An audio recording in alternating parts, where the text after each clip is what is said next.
Pemuda miskin tukang angkut sampah ini tiba-tiba dilabrak oleh ayah Polwan. Ternyata sang Polwan menolak dijodohkan karena diam-diam menyukai pemuda miskin itu. Halo sahabat, apa kabar semuanya? Sebelum masuk ke ceritanya, jangan lupa nyalakan subtitle dan subscribe terlebih dahulu ya.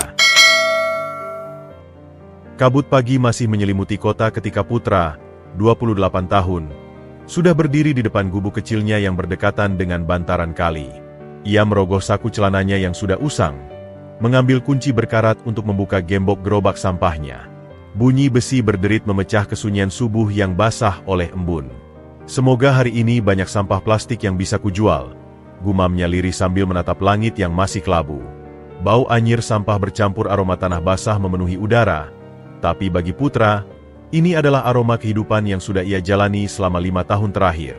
Dengan tenaga terakhirnya di pagi buta, ia mendorong gerobak kayu yang sudah reot itu menuju taman kota, Bunga Mentari.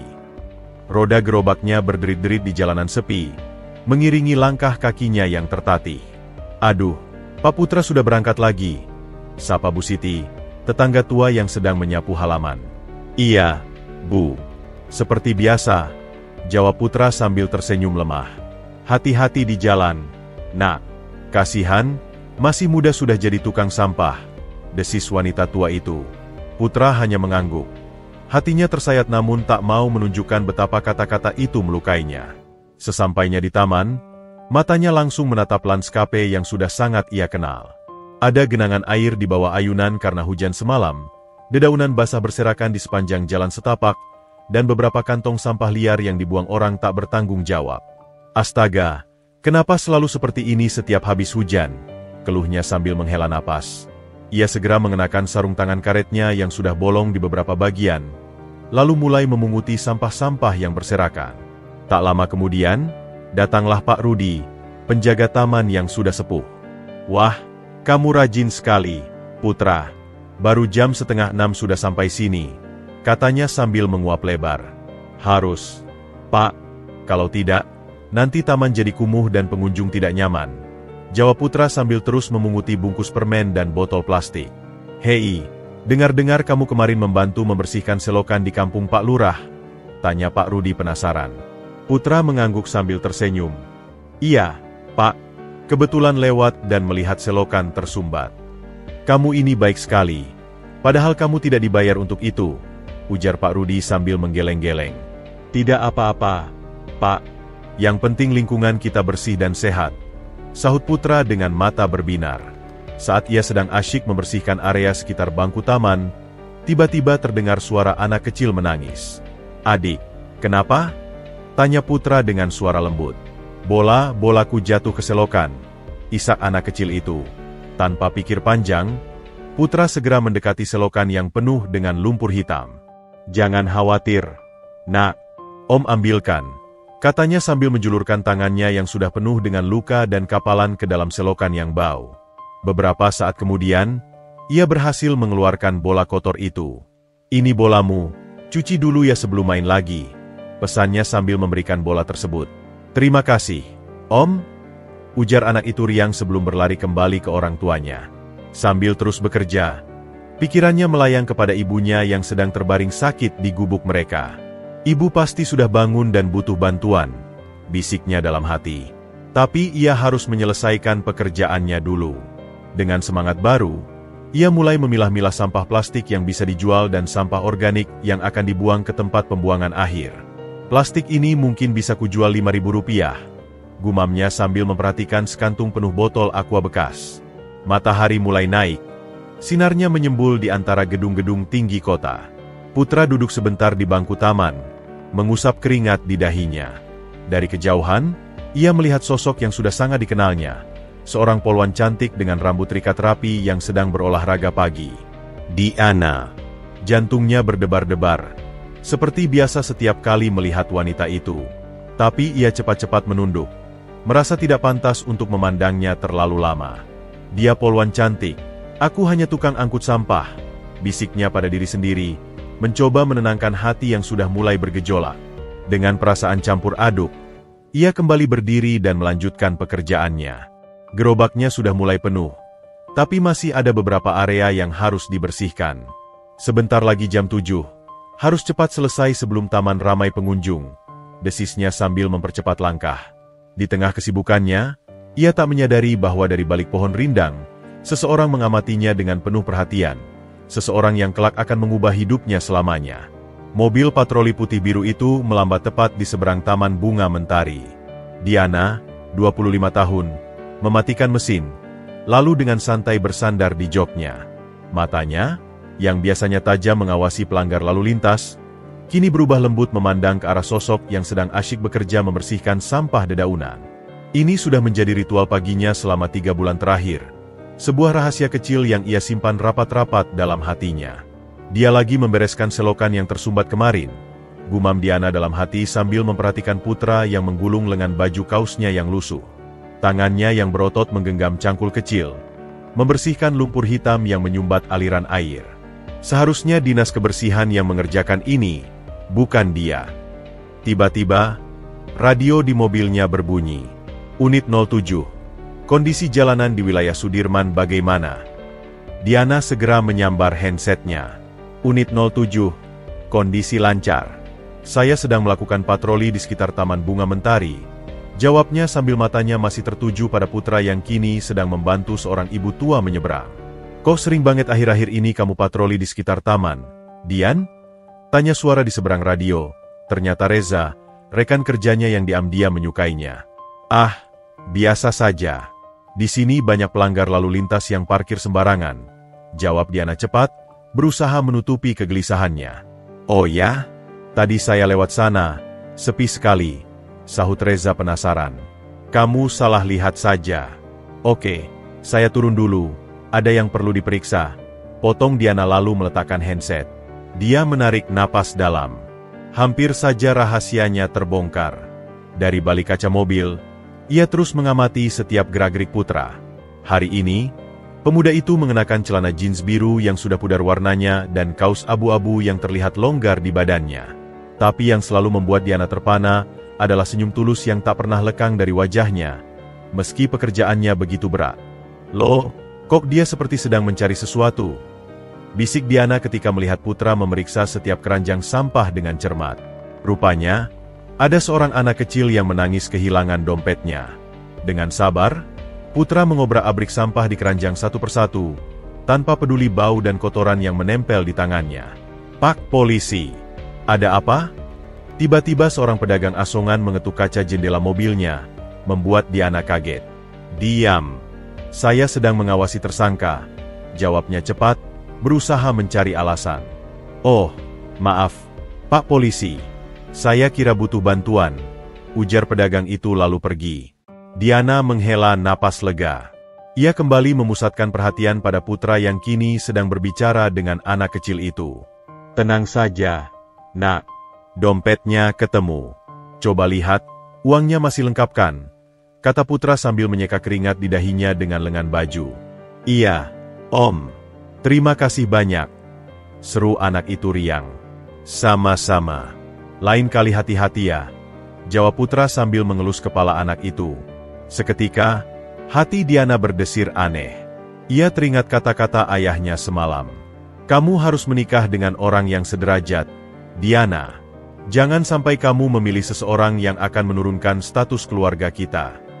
Tapi ayah, Diana berbisik pada diri sendiri. Matanya masih tak lepas dari sosok putra. Lihatlah bagaimana dia memperlakukan orang lain. Lihat ketulusannya.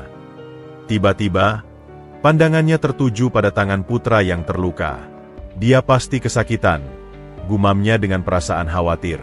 Tanpa pikir panjang, Diana membuka glove kompartemen dan mengeluarkan kotak P3K miliknya. Tapi kemudian ia berhenti, sadar diri. Apa alasanku mendekatinya? Aku bahkan tidak kenal dia. Dari kejauhan, ia melihat putra kini sedang duduk di bangku taman, membuka bekal makan paginya yang sederhana, nasi dengan lauk seadanya. Diana merasakan sakit di hatinya. Seharusnya dia bisa makan yang lebih baik, bisiknya. Tiba-tiba, ide muncul di kepalanya. Dia menghidupkan mesin mobil dan berputar ke arah warung makan terdekat. Beberapa menit kemudian, ia kembali dengan membawa bungkusan nasi bungkus dan air mineral. Untuk apa ini? Aku tidak bisa memberikannya langsung padanya, gerutunya sendiri. Akhirnya, dengan sedikit akal, Diana mendekati anak kecil yang tadi kehilangan dompet. "Nak, tolong berikan ini kepada om yang tadi menolongmu," ujarnya sambil menyelipkan uang 20 ribuan pada anak itu. "Bilang saja ini dari temannya." Dia kembali ke mobilnya, jantung berdebar kencang. Ia melihat anak kecil itu mendekati Putra dan memberikan bungkusan makanan. Ekspresi terkejut dan bingung di wajah Putra membuatnya tersenyum. Putra lalu melihat ke sekeliling, seolah mencari siapa yang memberikannya. Diana cepat-cepat membungkuk, berusaha menghindari pandangan. Ketika ia mengintip lagi, Putra sedang berdiri, memegang bungkusan makanan itu dengan kedua tangannya, lalu sedikit membungkuk ke segala arah seolah mengucapkan terima kasih pada orang tak dikenal. "Bodoh sekali aku," Diana menggigit bibirnya, tapi senyum bahagia tak bisa ia sembunyikan. Radio di mobilnya kembali berbunyi, memintanya segera kembali ke kantor untuk laporan. Saat akan memindahkan gigi mobil, matanya masih tertuju pada Putra yang kini sedang membuka bungkusan makanan itu dengan hati-hati. Ada perasaan hangat yang mengalir di dadanya. Perasaan yang sudah lama tidak ia rasakan sejak patah hati pertama dulu. "Besok aku akan kembali," janjinya pada diri sendiri sambil menyetir meninggalkan taman. Tapi dalam hatinya, ada pertanyaan yang terus mengusik. Sampai kapan ia bisa menyembunyikan perasaan ini? Dan apa yang akan terjadi jika ayahnya mengetahui rahasianya? Malam itu, rumah megah keluarga Henry di kawasan Mentari Indah terasa begitu pengap bagi Diana. Udara hangat dari AC yang menyebar ke seluruh ruangan tak mampu menghangatkan dingin yang merambat di hatinya. Setelah melepas seragam polwan dan mandi, ia turun ke ruang makan mewah tempat ayahnya sudah duduk menunggu di ujung meja panjang berukiran antik. "Kamu lambat sekali, Diana. Makanannya sudah hampir dingin," tegur Pak Henry tanpa mengangkat pandangannya dari tablet yang sedang ia baca. Wajahnya yang tegas tampak lebih berwibawa di bawah cahaya lampu kristal yang mewah. Diana hanya mengangguk lemah, mengambil tempat duduk di sebelah ayahnya. "Maaf, Ayah. Laporan hari ini agak banyak." Beberapa menit berlalu dalam hening. Hanya terdengar suara sendok dan garpu yang sesekali berdenting. Diana bisa merasakan ada sesuatu yang sedang dipendam ayahnya. Biasanya, ayahnya akan bercerita tentang kegiatan hari ini atau menanyakan pekerjaannya. "Akhir-akhir ini, kamu sering pulang lebih awal dari jadwal, ya?" tanya Pak Henry tiba-tiba, menatap langsung putrinya. Diana hampir tersedak air mineralnya. Saya hanya menyelesaikan tugas dengan efisien, Ayah." Pak Henry menghela napas, meletakkan tabletnya. "Kita perlu bicara serius, Diana. Kamu tahu, di usiamu yang ke-25 ini, sudah waktunya kita memikirkan masa depan." Diana menelan ludah. Ia tahu arah pembicaraan ini. "Masa depan karir saya di kepolisian sudah jelas, Ayah. Saya akan mengikuti ujian pangkat bulan depan." "Bukan itu yang aku maksud," sergah Pak Henry sedikit keras. "Aku bicara tentang masa depan keluarga, tentang pernikahanmu." Ruangan terasa semakin pengap. Diana meletakkan sendoknya. Nafsu makannya hilang sudah. "Ayah, kita sudah sering membicarakan ini. Saya belum siap." "Persiapan bukanlah alasan," balas Pak Henry sambil menyentuh layar tabletnya. "Lihat ini. Ini adalah Reza, putra dari Pak Bambang, kolega ayah dulu. Keluarganya punya bisnis properti yang sangat sukses." Dia menyodorkan tablet itu ke hadapan Diana. Di layar terpampang foto pria tampan dengan senyum percaya diri, berdiri di depan sebuah gedung pencakar langit. "Ayah sudah menjodohkanmu dengan Reza." Keluarganya sangat antusias. Mereka bahkan sudah menyiapkan. "Ayah," potong Diana dengan suara bergetar. "Apa maksud Ayah, menjodohkan? Ini bukan zaman dulu. Saya tidak mau dijodohkan dengan orang yang tidak saya kenal." Pak Henry berdiri, wajahnya memerah. "Kamu pikir ini soal cinta? Ini tentang melanjutkan tradisi keluarga. Kakekmu dulu menjodohkan aku dengan ibumu. Dan lihat hasilnya, kita hidup berkecukupan, terhormat. Tapi ibu tidak pernah bahagia," seru Diana, berdiri menatap ayahnya. "Ibu selalu berkata pada saya, jangan pernah menikah tanpa cinta." Diam sejenak. Pak Henry menatap Diana dengan mata berkaca-kaca. Jangan membahas ibumu seperti itu. Dia akan setuju dengan keputusanku ini. Dia berjalan mendekati jendela besar yang menghadap ke taman mewah rumah mereka. Reza adalah pilihan yang tepat. Dia dari keluarga terpandang, pendidikannya tinggi, masa depannya cerah. Apa salahnya? Diana mendekati ayahnya dari belakang. Saya tidak mencintainya, ayah. Bahkan saya tidak mengenalnya. Cinta bisa tumbuh. Yang penting dasarnya sudah kuat. Sahut Pak Henry dengan nada akhir, berbalik menatap putrinya. Pertemuan pertama sudah aku atur. Besok malam, kita makan malam bersama keluarga mereka. Tidak, saya tidak akan datang, bantah Diana. Air mata mulai menggenang di matanya. Kamu harus hadir, bentak Pak Henry. Ini bukan hanya tentang kamu, Diana. Ini tentang nama baik keluarga, tentang jaringan dan masa depan kita. Pak Bambang adalah orang yang sangat berpengaruh. Dia mengambil napas dalam sebelum melanjutkan dengan suara lebih lembut. Nak, percayalah pada ayah. Ayah hanya ingin yang terbaik untukmu. Lihat kamar ini, rumah ini, kehidupan mewah yang kita miliki.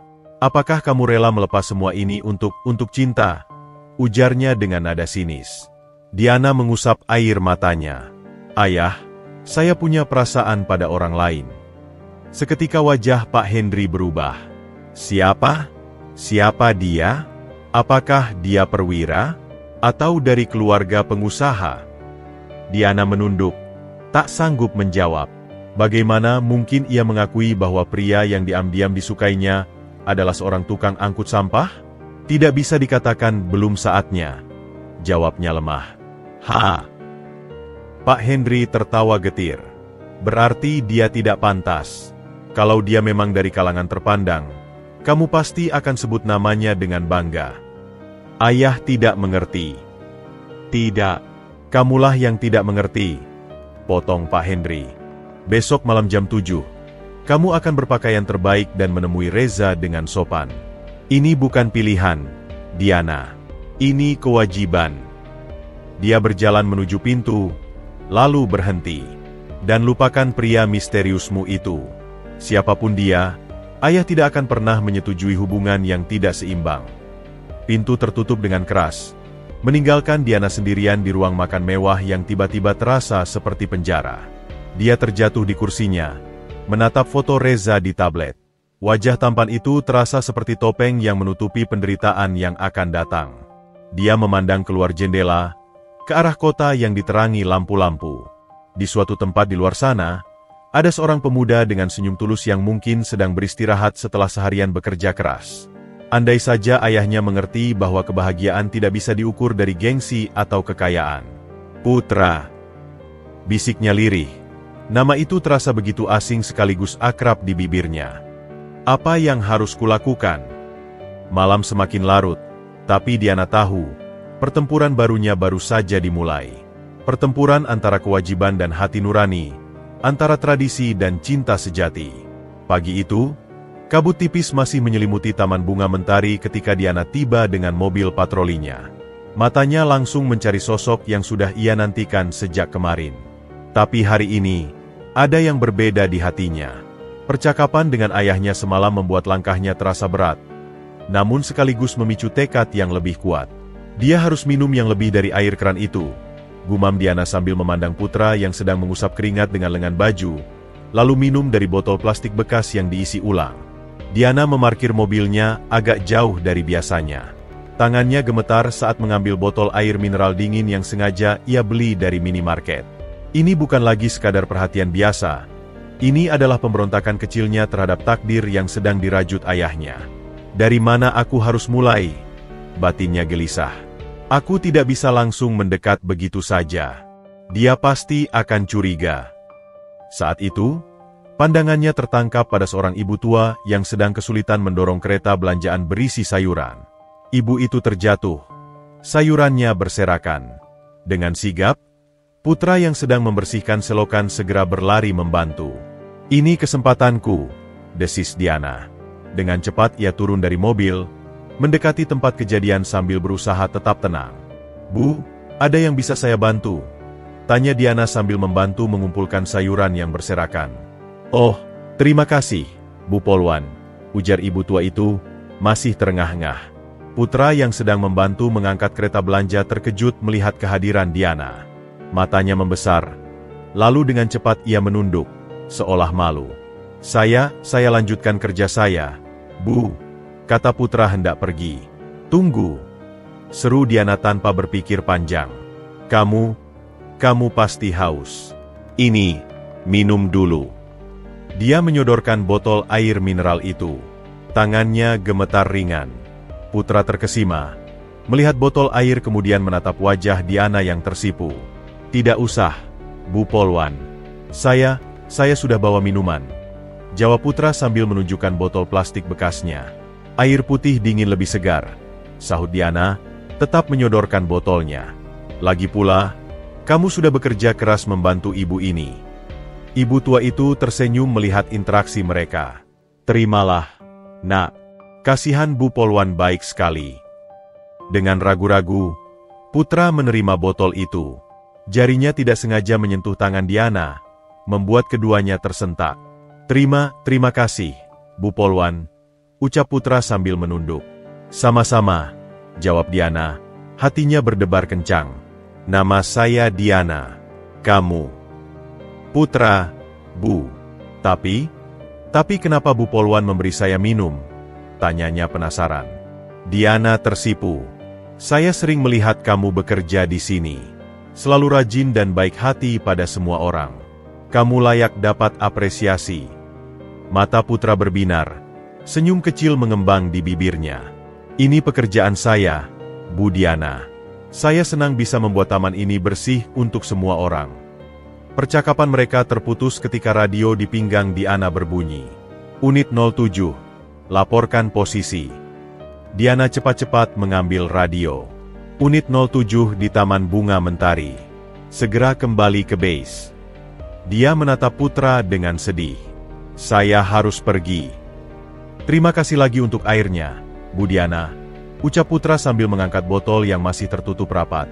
"Minum saja sekarang, biar segar," pinta Diana.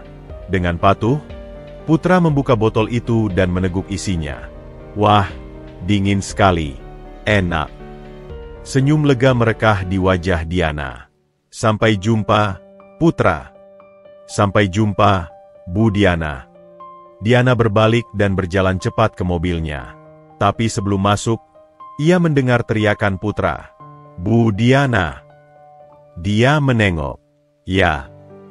Besok saya bawakan jajanan pasar. Ibu saya buat." Sebagai balasan, kata Putra dengan malu-malu. Diana tersenyum lebar. "Saya tunggu." Sepanjang perjalanan kembali ke kantor, senyum tak pernah lepas dari bibir Diana. Botol air Rp5.000 itu telah membuka pintu yang selama ini tertutup. Untuk pertama kalinya sejak percakapan dengan ayahnya, ia merasa ada harapan. Sementara itu, di taman, Putra memandang botol air mineral itu seperti harta karun. Ia tidak langsung menghabiskannya, melainkan menyimpannya dengan hati-hati di dalam tas kerjanya. Siapa sangka ada polwan baik hati seperti itu, gumamnya sambil kembali bekerja dengan semangat baru. Mungkin, hanya mungkin, dunia tidak selalu sekejam yang ia kira. Pertemuan singkat itu bagai setitik cahaya di tengah kegelapan, bagi Diana yang terjebak dalam rencana perjodohan, maupun bagi Putra yang hidupnya penuh dengan perjuangan. Keduanya tidak tahu bahwa percakapan sederhana tentang botol air itu akan menjadi awal dari petualangan yang akan mengubah hidup mereka selamanya. Matahari pagi mulai meninggi, menyinari Taman Bunga Mentari dengan cahaya keemasan. Putra sedang asyik membersihkan area sekitar air mancur yang biasanya menjadi favorit anak-anak bermain. Di tangannya tergenggam sebuah bungkusan kecil berisi lemper yang dibuat ibunya dengan khusus, balasan untuk kebaikan Diana beberapa hari sebelumnya. Hatinya berdebar-debar menanti kedatangan polwan baik hati itu. Dia biasanya lewat sini jam 7:30. Gumam Putra pada diri sendiri sambil mengecek jam tangan tua pemberian almarhum ayahnya. Semoga ibu tidak keberatan aku memberi makanan pada Bu Diana. Sementara itu, di dalam mobil mewah yang meluncur di jalanan sekitar taman, Pak Hendri menyetir dengan wajah masih berkerut. Percakapan semalam dengan Diana masih terngiang-ngiang. Ada sesuatu tentang sikap putrinya yang membuatnya curiga. Biasanya dia langsung ke kantor setelah sarapan, gerutu Pak Hendri. Tapi kenapa belakangan ini dia selalu bilang mau patroli dulu di sekitar taman? Dengan naluri seorang ayah dan mantan perwira polisi, ia memutuskan untuk memeriksa sendiri. Mobil hitamnya yang mewah berbelok memasuki jalan menuju Taman Bunga Mentari. Di saat yang bersamaan, Diana tiba dengan mobil patrolinya. Hatinya berbunga-bunga melihat putra sudah menunggu di bangku taman biasa mereka. Hari ini, ia membawa 2 botol jus segar, alasan untuk memperpanjang percakapan mereka. "Maaf saya terlambat," ucap Diana sambil turun dari mobil dengan senyum lebar. "Tadi ada tilisan di perempatan." "Tidak apa-apa, Bu Diana. Saya bawa ini dari ibu," kata putra malu-malu menyodorkan bungkusan lemper. "Ini lemper, makanan favorit saya sejak kecil." Diana menerima bungkusan itu dengan mata berbinar. "Wah, terima kasih. Kebetulan sekali, saya bawa jus jeruk. Mari kita bagi." Mereka duduk di bangku taman, berbincang santai seperti 2 sahabat lama. Putra bercerita tentang ibunya yang sakit-sakitan, sementara Diana menceritakan kesibukannya sebagai polwan lalu lintas. "Sebenarnya," kata Diana tiba-tiba, suaranya berubah serius, "ayah saya ingin menjodohkan saya dengan seseorang." Putra menatapnya, ekspresinya berubah. "Oh, itu bagus, Bu. Pasti dengan orang hebat." "Tapi saya tidak mencintainya," sahut Diana cepat. Saya lebih suka menghabiskan waktu dengan orang yang tulus seperti." Tiba-tiba, sebuah mobil mewah hitam berhenti mendadak di dekat mereka. Pintu terbuka keras, dan Pak Hendri melompat keluar dengan wajah merah padam. "Diana, apa yang kamu lakukan di sini?" bentaknya menggelegar. Diana langsung berdiri, wajahnya pucat. "Ayah, apa ayah mengikuti saya?" Pak Hendri mengabaikan pertanyaan putrinya. Matanya yang tajam menatap putra dari ujung kepala sampai ujung kaki. Baju lusuh, celana jeans sobek, sepatu kotor. "Jadi ini dia?" hardik Pak Hendri dengan suara penuh cemooh. "Orang misterius yang kamu bilang itu? Tukang angkut sampah." Putra berdiri terpaku. Rasa malu dan takut membekukan seluruh tubuhnya. Selamat pagi, Pak. Saya." "Diam," sergah Pak Hendri. "Jangan kau berani-berani menyapaku. Kau pikir siapa dirimu? Berani-beraninya mendekati anakku." "Ayah, tolong hentikan," teriak Diana, berdiri di antara ayahnya dan putra. Putra tidak melakukan kesalahan apapun. "Putra?" ulang Pak Hendri dengan nada semakin tinggi. "Sudah berani nambah akrab? Diana, masuk mobil sekarang." "Tidak," jawab Diana dengan tegas. "Ayah tidak bisa memperlakukan teman saya seperti ini." Pak Hendri mendekati putra sampai hampir berhadap-hadapan. "Dengarkan baik-baik, pemulung. Anak saya adalah seorang polwan dari keluarga terhormat. Dia akan menikah dengan pengusaha kaya, bukan dengan orang seperti kau yang bahkan tidak bisa membeli baju yang layak." Setiap kata seperti pisau yang menusuk-nusuk hati putra. Ia menunduk dalam-dalam, berusaha menahan air mata yang sudah siap tumpah. "Maafkan saya, Pak," bisiknya lirih. "Saya tidak bermaksud." "Tentu saja kau tidak bermaksud," potong Pak Hendri. "Kau hanya melihat kesempatan. Kau pikir dengan mendekati Diana, hidupmu akan berubah? Mimpi." Beberapa pengunjung taman mulai berkerumun, memperhatikan pertengkaran ini. Beberapa mengambil video dengan ponsel mereka. Diana menarik lengan ayahnya. "Ayah, kita bisa bicara di rumah. Jangan di depan umum seperti ini." "Sekarang kau malu?" hardik Pak Hendri pada putrinya. "Kau seharusnya malu dari tadi. Berani-beraninya duduk berduaan dengan tukang sampah di tempat umum." Putra mengambil langkah mundur. Rasa hancur hatinya sudah mencapai puncak. Saya permisi, Bu Diana. Terima kasih untuk semuanya." Dia berbalik dan berjalan cepat meninggalkan tempat itu, meninggalkan bungkusan lemper dan botol jus yang belum sempat dibuka. "Putra, tunggu!" teriak Diana. Tapi Putra sudah berlari kecil menjauhi mereka. Pak Henry menarik lengan Diana dengan kasar. Masuk mobil. Sekarang. Dengan air mata berlinang, Diana memasuki mobil mewah ayahnya. Pandangan terakhirnya melihat Putra yang sudah berada di ujung taman, masih berlari dengan bahu yang terlihat menggigil. Di dalam mobil, Pak Henry masih mengomel. Kau membuat ayah sangat kecewa. Diana, bagaimana bisa anak secantik dan sepintar kau memilih untuk bergaul dengan sampah masyarakat seperti itu? Diana menatap kosong ke jendela, air matanya mengalir deras. Dia bukan sampah masyarakat, ayah. Ayah yang tidak bisa melihat isi hatinya. Taman yang biasanya penuh dengan kedamaian, kini terasa seperti medan perang yang baru saja ditinggalkan.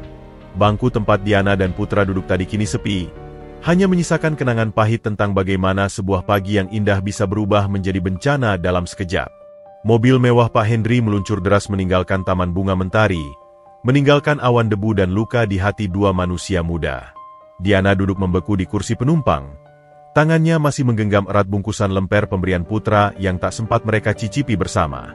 Air matanya sudah mengering, digantikan oleh api kemarahan yang membara dalam dadanya. Jangan sekali-kali aku melihat kau mendekati pemuda itu lagi, hardik Pak Henry sambil menyetir dengan agresif. Kau sudah mempermalukan keluarga kita. Diana menatap lurus ke depan. Suaranya datar namun penuh keyakinan. Ayah yang mempermalukan diri sendiri dengan bersikap seperti preman di depan umum. Pak Henry menginjak rem mendadak. Mobil berhenti tepat di depan gerbang rumah mereka yang megah. Apa yang kau katakan? Dengar baik-baik, ayah, ucap Diana sambil membuka pintu mobil. Aku sudah dewasa. Aku punya hak untuk memilih siapa yang ingin aku cintai. Mereka berjalan masuk ke dalam rumah mewah itu. Ketegangan terasa menyelimuti setiap sudut ruangan. Pelayan-pelayan yang biasanya menyambut dengan senyum, kini berusaha menghindar melihat wajah sang tuan rumah yang merah padam. Di ruang tamu. Sekarang, perintah Pak Henry. Begitu pintu ruang tamu tertutup, amarah Pak Henry benar-benar meledak. Sudah cukup, Diana. Ayah tidak akan membiarkan kau menghancurkan masa depanmu sendiri. Mengapa ayah tidak bisa percaya pada penilaianku? Balas Diana, berdiri tegak di hadapan ayahnya. Aku seorang polwan, ayah. Setiap hari aku menangani penjahat, aku bisa membedakan mana orang baik dan mana yang tidak. Orang baik. Pak Henry tertawa sinis. Dia cuma tukang angkut sampah.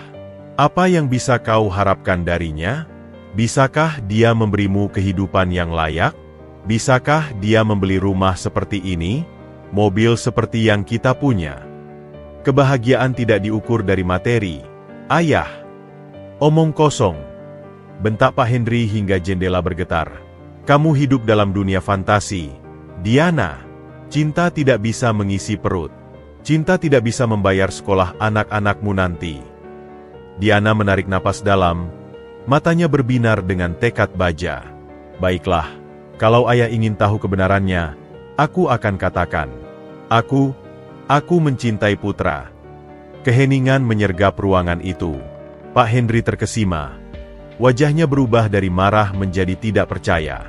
Ulangi lagi, bisiknya. Aku mencintai Putra, ucap Diana dengan suara lantang dan jelas. Aku mencintai ketulusannya, kerajinannya, cara dia memperlakukan semua orang dengan hormat. Aku jatuh cinta pada kebaikan hatinya, sesuatu yang tidak bisa dibeli dengan semua harta keluarga kita. Pak Henry tertatih-tatih mendekati kursi letter mahalnya dan jatuh terduduk. Tidak mungkin. Anakku mencintai seorang pemulung. Dia bukan pemulung. Dia adalah pekerja kebersihan yang menjalankan pekerjaannya dengan integritas. Beda apa? Teriak Pak Henry sambil menepuk jidatnya sendiri. Dia tetap saja orang miskin yang tidak punya masa depan. Bagaimana ayah tahu dia tidak punya masa depan? Setiap orang berhak memperbaiki hidupnya. Pak Henry berdiri lagi, mendekati Diana dengan langkah berat. Dengarkan, nak. Ayah mengerti kamu masih muda, penuh dengan impian romantis. Tapi percayalah pada pengalaman ayah. Cinta seperti ini hanya akan membawamu pada penderitaan. Ayah tidak kenal dia. Ayah bahkan tidak mau mencoba mengenalnya. Aku tidak perlu mengenalnya, bentak Pak Hendri. Aku sudah melihat cukup banyak dalam hidupku. Pernikahan seperti ini selalu berakhir dengan nestapa. Diana menggeleng. Air mata mulai mengalir lagi. Ayah terlalu sibuk memandang latar belakangnya sampai tidak bisa melihat siapa dia sebenarnya. Ayah hanya melihat latar belakangnya karena itulah kenyataannya, sahut Pak Hendri. Dia lahir miskin, akan mati miskin, dan ayah tidak akan membiarkan kamu terjerumus dalam kehidupan seperti itu. Kalau begitu, aku lebih memilih hidup miskin dengan orang yang mencintaiku daripada hidup mewah dengan orang yang hanya menginginkanku karena status keluarga. Pak Hendri mengangkat tangannya. Untuk pertama kalinya dalam hidup Diana, seolah ingin memukulnya. Tapi tangannya berhenti di udara, gemetar hebat. Keluarga kita, nenek moyang kita, semua bekerja keras untuk membangun nama baik ini. Apakah kamu mau menghancurkannya hanya karena seorang pemuda miskin? Nama baik tidak akan hancur karena aku mencintai orang baik, ayah. Nama baik justru hancur ketika kita memperlakukan orang lain dengan tidak manusiawi. Mereka berdiri berhadapan, seperti dua singa yang sama-sama tidak mau mengalah. Napas mereka terengah-engah, hati mereka sama-sama terluka. Ayah beri kamu waktu sampai besok, kata Pak Hendri akhirnya. Suaranya tiba-tiba sangat lelah. Besok pagi, ayah ingin kamu datang dan bilang bahwa semua ini hanya kesalahan sementara. Bahwa kamu akan memenuhi kewajibanmu sebagai anak dari keluarga Hendri. Dan kalau tidak, tanya Diana berani. Pak Hendri menatapnya dengan mata sayu. Kalau tidak, maka ayah tidak punya pilihan lain. Ayah akan meminta pimpinan kepolisian memindahkanmu ke kota lain. Jauh dari pemuda itu. Diana terkesima. Ayah tidak bisa melakukan itu. Silakan lihat saja apakah ayah bisa atau tidak, jawab Pak Hendri dengan nada akhir. Sekarang pergilah ke kamarmu. Ayah tidak tahan melihat wajahmu saat ini. Diana berbalik, tangannya menggenggam erat bungkusan lemper itu. Di ambang pintu, dia berhenti. Ayah, izinkan aku mengatakan satu hal terakhir, ucapnya tanpa menengok. Ibuku dulu selalu bilang, cinta sejati itu seperti mutiara, langka dan berharga. Dan hari ini, aku yakin sudah menemukan mutiaraku. Sayangnya, ayah terlalu silau dengan emas dan permata sampai tidak bisa melihat nilai sesungguhnya dari sebuah mutiara. Pintu tertutup perlahan, meninggalkan Pak Hendri sendirian di ruang tamu mewahnya. Untuk pertama kalinya dalam hidupnya, sang mantan perwira polisi yang ditakuti banyak orang itu merasa kalah. Kalah oleh keteguhan hati anak perempuannya sendiri. Sementara di kamar, Diana membuka bungkusan lemper itu. Aroma daun pisang dan kelapa memenuhi ruangan. Dengan hati remuk, dia menggigit kecil makanan itu. Rasanya, seperti harapan yang pahit dan manis bercampur menjadi satu. Malam itu terasa panjang dan sunyi bagi Diana. Dari balik jendela kamarnya yang mewah, ia memandang kota yang diterangi gemerlap lampu, mencoba membayangkan di mana putra berada saat ini. Apakah dia terluka? Apakah dia marah? Atau yang paling menyiksa, apakah dia memutuskan untuk menjauh selamanya? Tidak, bisik Diana dengan tekad. Aku harus menjelaskan semuanya. Aku harus meminta maaf. Dengan hati berdebar, Diana mengecek jam. Pukul 21.30. Ayahnya sudah tidur, terbukti dari lampu kamar yang sudah padam. Dengan gerakan hati-hati, ia membuka laci dan mengambil kunci cadangan mobil. Ia tahu ini risiko besar, tapi harga diri dan perasaannya pada putra lebih penting dari segalanya. Sementara itu, di gubuk sederhana di tepi kali, putra duduk termenung di ambang pintu. Tangannya masih gemetar mengingat kejadian pagi tadi. Rasa malu dan sakit hati masih membara dalam dadanya. Putra, kenapa dari tadi diam saja? Tanya Bu Siti, ibunya, dari dalam kamar. Apakah ada masalah di kerja? Tidak, Bu. Hanya lelah saja, jawab putra berusaha tenang. Tiba-tiba, terdengar suara mobil berhenti pelan di depan pagar bambu mereka. Putra bangkit, waspada. Siapa yang datang pada jam segini? Ketika sosok itu turun dari mobil dan berjalan mendekat dalam cahaya bulan, jantung putra hampir berhenti berdetak. Bu Diana? Gumamnya tak percaya. Diana berdiri di balik pagar. Wajahnya terlihat pucat dalam cahaya remang-remang. Putra, aku boleh masuk sebentar. Bu Siti yang mendengar suara asing datang menghampiri. Siapa? Nak. Ini teman saya. Bu, jawab Putra terbata-bata. Bisa kami bicara sebentar di teras? Dengan mata penuh keheranan, Bu Siti mengangguk. Silakan. Aku buatkan teh hangat. Mereka duduk di bangku kayu sederhana di teras. Suara jangkrik dan kodok bersahutan memecah keheningan yang canggung. Putra, pertama-tama aku ingin minta maaf. Mulai Diana dengan suara bergetar. Ayahku, dia. Tidak usah diteruskan, Bu Diana. Potong Putra dengan lembut. Aku mengerti. Seorang ayah pasti ingin yang terbaik untuk anaknya. Tapi caranya salah, bantah Diana. Dia tidak berhak memperlakukanmu seperti itu. Dan aku juga minta maaf karena membuatmu malu di depan umum. Putra menghela napas panjang. Aku memang harusnya sadar diri, Bu. Seorang poluan cantik dan terpandang seperti kamu, dan seorang tukang sampah seperti aku. Diam, jangan bilang begitu, seru Diana tiba-tiba, matanya berkaca-kaca. Kamu bukan sekadar tukang sampah. Kamu adalah orang paling baik dan paling jujur yang pernah aku temui. Bu Siti datang membawa 2 gelas teh hangat, meletakkannya dengan sopan sebelum kembali masuk ke dalam. Putra, panggil Diana setelah Bu Siti pergi. Aku harus jujur pada sesuatu. Apa yang kukatakan pada ayahku tadi, itu benar. Putra menatapnya bingung. Apa yang Bu Diana katakan? Bahwa aku mencintaimu, ucap Diana perlahan, tapi jelas. Seketika udara sekitar terasa berhenti. Putra terkesima, matanya membesar. Ia hampir menjatuhkan gelas teh di tangannya. Bu Diana, jangan bercanda. Ini bukan candaan, Putra, sahut Diana, kini dengan suara lebih tegas. Aku sudah memperhatikanmu selama berbulan-bulan. Aku jatuh cinta pada ketulusanmu, pada senyummu yang selalu ada meski hidupmu sulit, pada caramu memperlakukan semua orang dengan hormat. Putra menggeleng-geleng, tak percaya. Tapi kita dari dunia yang berbeda. Lihat saja sekelilingku. Ini adalah kenyataan hidupku. Sedangkan kamu. Aku tidak peduli, potong Diana. Tangannya kini menggenggam erat tangan Putra. Aku tidak peduli dengan semua itu. Yang kupedulikan adalah siapa kamu, bukan apa yang kamu punya. Air mata mulai mengalir di pipi Putra. Bu Diana, aku juga punya perasaan yang sama. Tapi, tidak ada tapi, bisik Diana.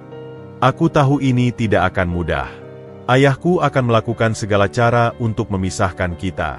Tapi selama kita bersama, aku yakin kita bisa melewatinya. Mereka duduk dalam hening sejenak. Tangan masih tergenggam. Dunia seakan berhenti berputar untuk mereka. Bu Diana, ucap Putra akhirnya. Aku memang mencintaimu.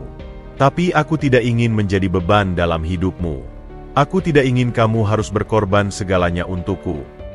Kamu bukan beban, Putra. Kamu adalah hadiah terindah dalam hidupku. Jawab Diana sambil tersenyum melalui air mata. Dan tentang pengorbanan, cinta sejati selalu membutuhkan pengorbanan. Aku siap. Dari dalam rumah, Bu Siti mengamati mereka dengan mata berkaca-kaca. Ia berbisik doa untuk anaknya. Putra, panggil Diana lagi. Besok ayahku sudah menjodohkanku dengan orang lain.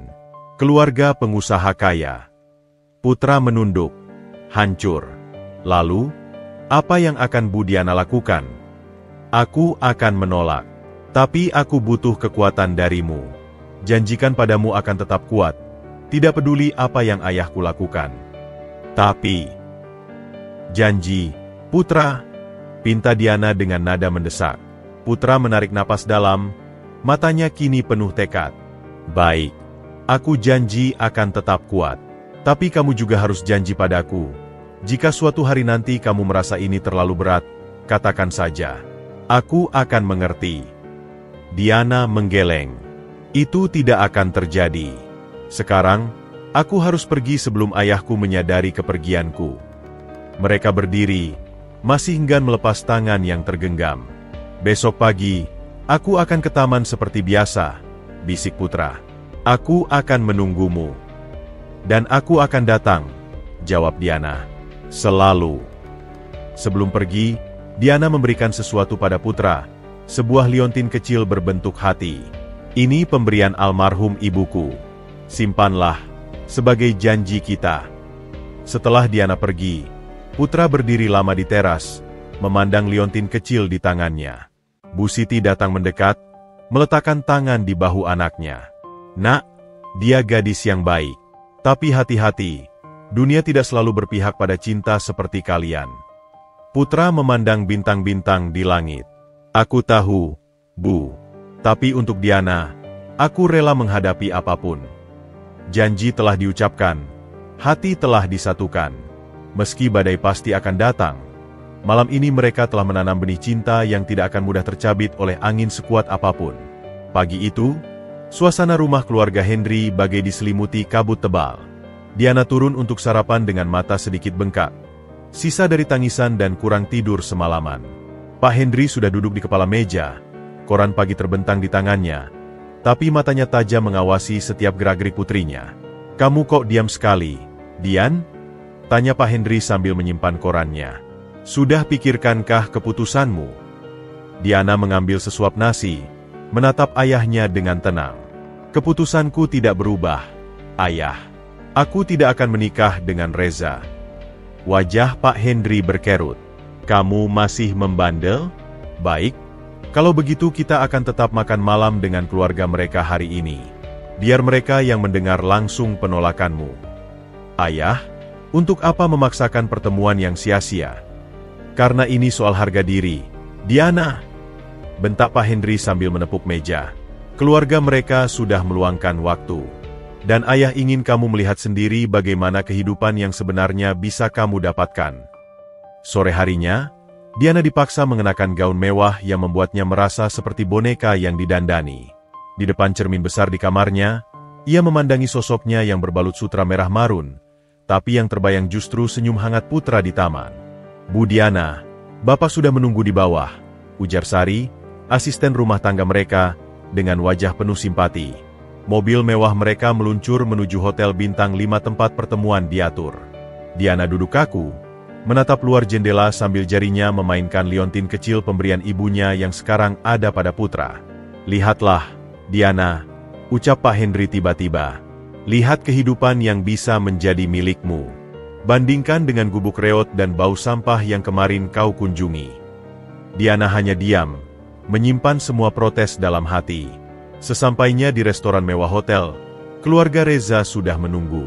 Pak Bambang dengan tubuh tambun dan bermata tajam, Ibu Susi dengan perhiasan berkilauan, dan Reza sendiri, tampan, berpakaian necis, tapi matanya terlihat sombong. Ah, akhirnya kita bertemu, Diana! Sambut Pak Bambang dengan suara menggelegar. Sudah sering dengar tentang kecantikanmu dari ayahmu. Reza berdiri, mencium tangan Diana dengan sikap terlalu percaya diri. Senang akhirnya kita dipertemukan, Diana. Ayah kita sudah merencanakan ini lama sekali. Sepanjang makan malam, Diana hanya diam, menyendok makanannya pelan-pelan sementara Pak Henry dan Pak Bambang asyik membicarakan masa depan, bisnis keluarga mereka. Dengar, Hen, ucap Pak Bambang sambil menepuk punggung Pak Henry. Dengan pernikahan anak kita, merger perusahaan kita akan semakin kuat. Proyek pengembangan kota baru itu pasti akan jadi milik kita. Reza mendekati Diana, berbicara dengan suara rendah. Kamu lebih cantik dari yang kubayangkan. Aku senang ayahku memilihkan calon istri yang sesuai dengan standarku. Diana menatapnya dingin. Aku bukan barang yang bisa dipilih, Reza. Reza tertawa kecil. Oh, jangan sok suci. Di dunia kita, pernikahan memang urusan bisnis. Tapi tenang, aku akan memberimu kehidupan yang membuat semua wanita iri. Yang kuinginkan bukan kehidupan mewah, jawab Diana tegas. Lalu apa? Cinta? Ejek Reza. Cinta itu ilusi, Diana. Yang nyata adalah uang dan kekuasaan. Setelah makan malam, Reza mengajak Diana berjalan ke taman hotel. Ayahmu bilang kamu punya ketertarikan pada seseorang yang tidak selevel. Diana menatapnya tajam. Ayahmu memberitahumu? Tentu. Tapi aku tidak khawatir, ucap Reza sambil tersenyum sinis. Aku yakin kamu akan cepat lupa pada pemulung itu begitu melihat apa yang bisa kuberikan. Dia mengeluarkan kunci dari saku. Ini apartemen penthouse di Sudirman Tower. Sudah aku beli untuk kita setelah menikah. Aku tidak tertarik, Reza. Dan ini, lanjut Reza mengabaikan penolakannya, sambil menunjukkan foto mobil sport mewah. Edisi terbatas, sudah dipesan. Semua bisa menjadi milikmu, Diana. Aku lebih bahagia melihat senyum tulus seseorang yang memberiku botol air dingin daripada semua kemewahan ini, jawab Diana dengan suara bergetar. Reza tertawa terbahak-bahak. Romantis sekali, tapi kenyataan akan menghancurkannya, Diana. Percayalah. Ketika mereka kembali ke restoran, Pak Henry melihat wajah putrinya yang pucat. Bagaimana, Nak? Sudah lihat sendiri bagaimana kehidupan yang bisa Reza berikan. Dalam perjalanan pulang, Diana duduk membeku. Pak Henry terus berbicara tentang keuntungan pernikahan ini, tentang masa depan cerah, tentang kemewahan yang menanti. Sekarang kamu mengerti, kan? Bandingkan dengan pemuda miskin itu. Apa yang bisa dia berikan? Sampah. Diana menatap ayahnya. Matanya penuh air tapi tekadnya membaja. Dia memberiku rasa hormat, Ayah. Dia memperlakukan aku sebagai manusia, bukan sebagai properti berharga. Dan itu lebih berharga dari semua apartemen dan mobil mewah di dunia ini. Begitu tiba di rumah, Diana langsung berlari ke kamarnya, melepas gaun mewah itu dan berganti dengan piyama sederhana. Dari laci, ia mengeluarkan foto lama ibunya. Ibu, maafkan aku jika harus mengecewakan ayah. Tapi aku tidak bisa menjual hatiku untuk kepentingan bisnis. Malam itu, Diana menangis dalam pelukan bantal. Sementara di seberang kota, Putra sedang duduk di teras gubuknya, memandang liontin hati kecil yang berkilau diterangi bulan. Dua hati yang terpisah oleh tembok tinggi prasangka dan keserakahan, tapi tetap berdetak dalam irama yang sama, irama cinta sejati yang tidak mau mati. Senin pagi itu, Diana melapor kerja dengan mata yang masih sembab. Semalaman ia bergulat dengan pikirannya, terombang-ambing antara kewajiban sebagai anak dan suara hatinya yang berteriak memanggil nama Putra. Kamu terlihat lelah, Diana, sapa Reza yang tiba-tiba muncul di ruang tunggu polisi. Tidak bisa tidur karena memikirkan aku. Diana menghela napas. Reza, aku sudah bilang. Ah, lupakan itu, potong Reza sambil duduk di sampingnya. Ayahmu memberitahuku tentang hobi barumu mengamati tukang sampah. Tapi aku yakin itu hanya fase saja. Diana berdiri dengan gerakan kasar. Aku harus patroli. Tunggu. Reza menarik lengan Diana. Malam ini ada pesta di rumahku. Ayahmu akan datang. Kau juga harus hadir. Aku tidak. Ini bukan pilihan, Diana, kata Reza dengan senyum tipis. Ini undangan resmi dari calon mertuamu. Tanpa menjawab, Diana melepaskan genggamannya dan berjalan cepat keluar. Hari ini ia ditugaskan patroli di sekitar kawasan bisnis, area yang jauh dari Taman Bunga Mentari. Mungkin atasan sudah mendapat instruksi dari ayahnya. Sementara itu, di taman, Putra sudah menunggu sejak subuh. Matanya terus menatap jalan, berharap melihat mobil patroli Diana. Tapi hari ini, yang datang justru Pak Rudi dengan wajah khawatir. Putra, ada yang kau tunggu? Tanya Pak Rudi. Tidak, Pak. Hanya istirahat sebentar. Jawab Putra berusaha menyembunyikan kekecewaannya. Oh ya, tadi pagi aku lihat Bu Polwan Diana lewat ke arah Sudirman. Mungkin dapat tugas lain. Putra mengangguk pelan. Mungkin Diana sudah kembali ke dunianya. Mungkin ayahnya berhasil meyakinkannya. Atau mungkin, Diana sudah menyesali pengakuannya semalam. Di kawasan Sudirman, Diana sedang fokus mengatur lalu lintas yang padat. Pikirannya masih kalut, tapi profesionalismenya sebagai polwan membuatnya tetap waspada. Tiba-tiba, radio di bahunya berbunyi. Semua unit, waspada. Ada pelarian dari kantor polisi sekitar Jalan Sudirman. Pria, kaos merah, celana jeans. Diana segera siaga. Matanya memindai sekeliling.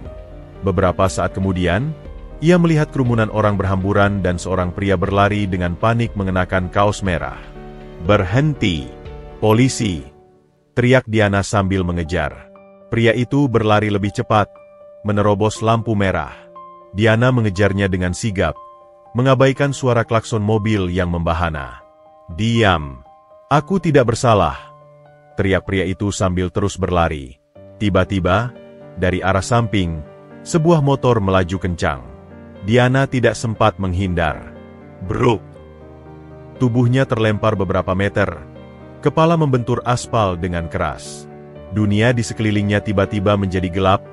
Hanya terdengar suara sirene yang semakin dekat. Berita kecelakaan itu sampai ke kantor polisi dengan cepat. Reza yang kebetulan sedang berkunjung mendengar komunikasi radio tentang Polwan terluka. "Siapa yang terluka?" tanyanya pada petugas resepsionis. "Unit 07, Pak."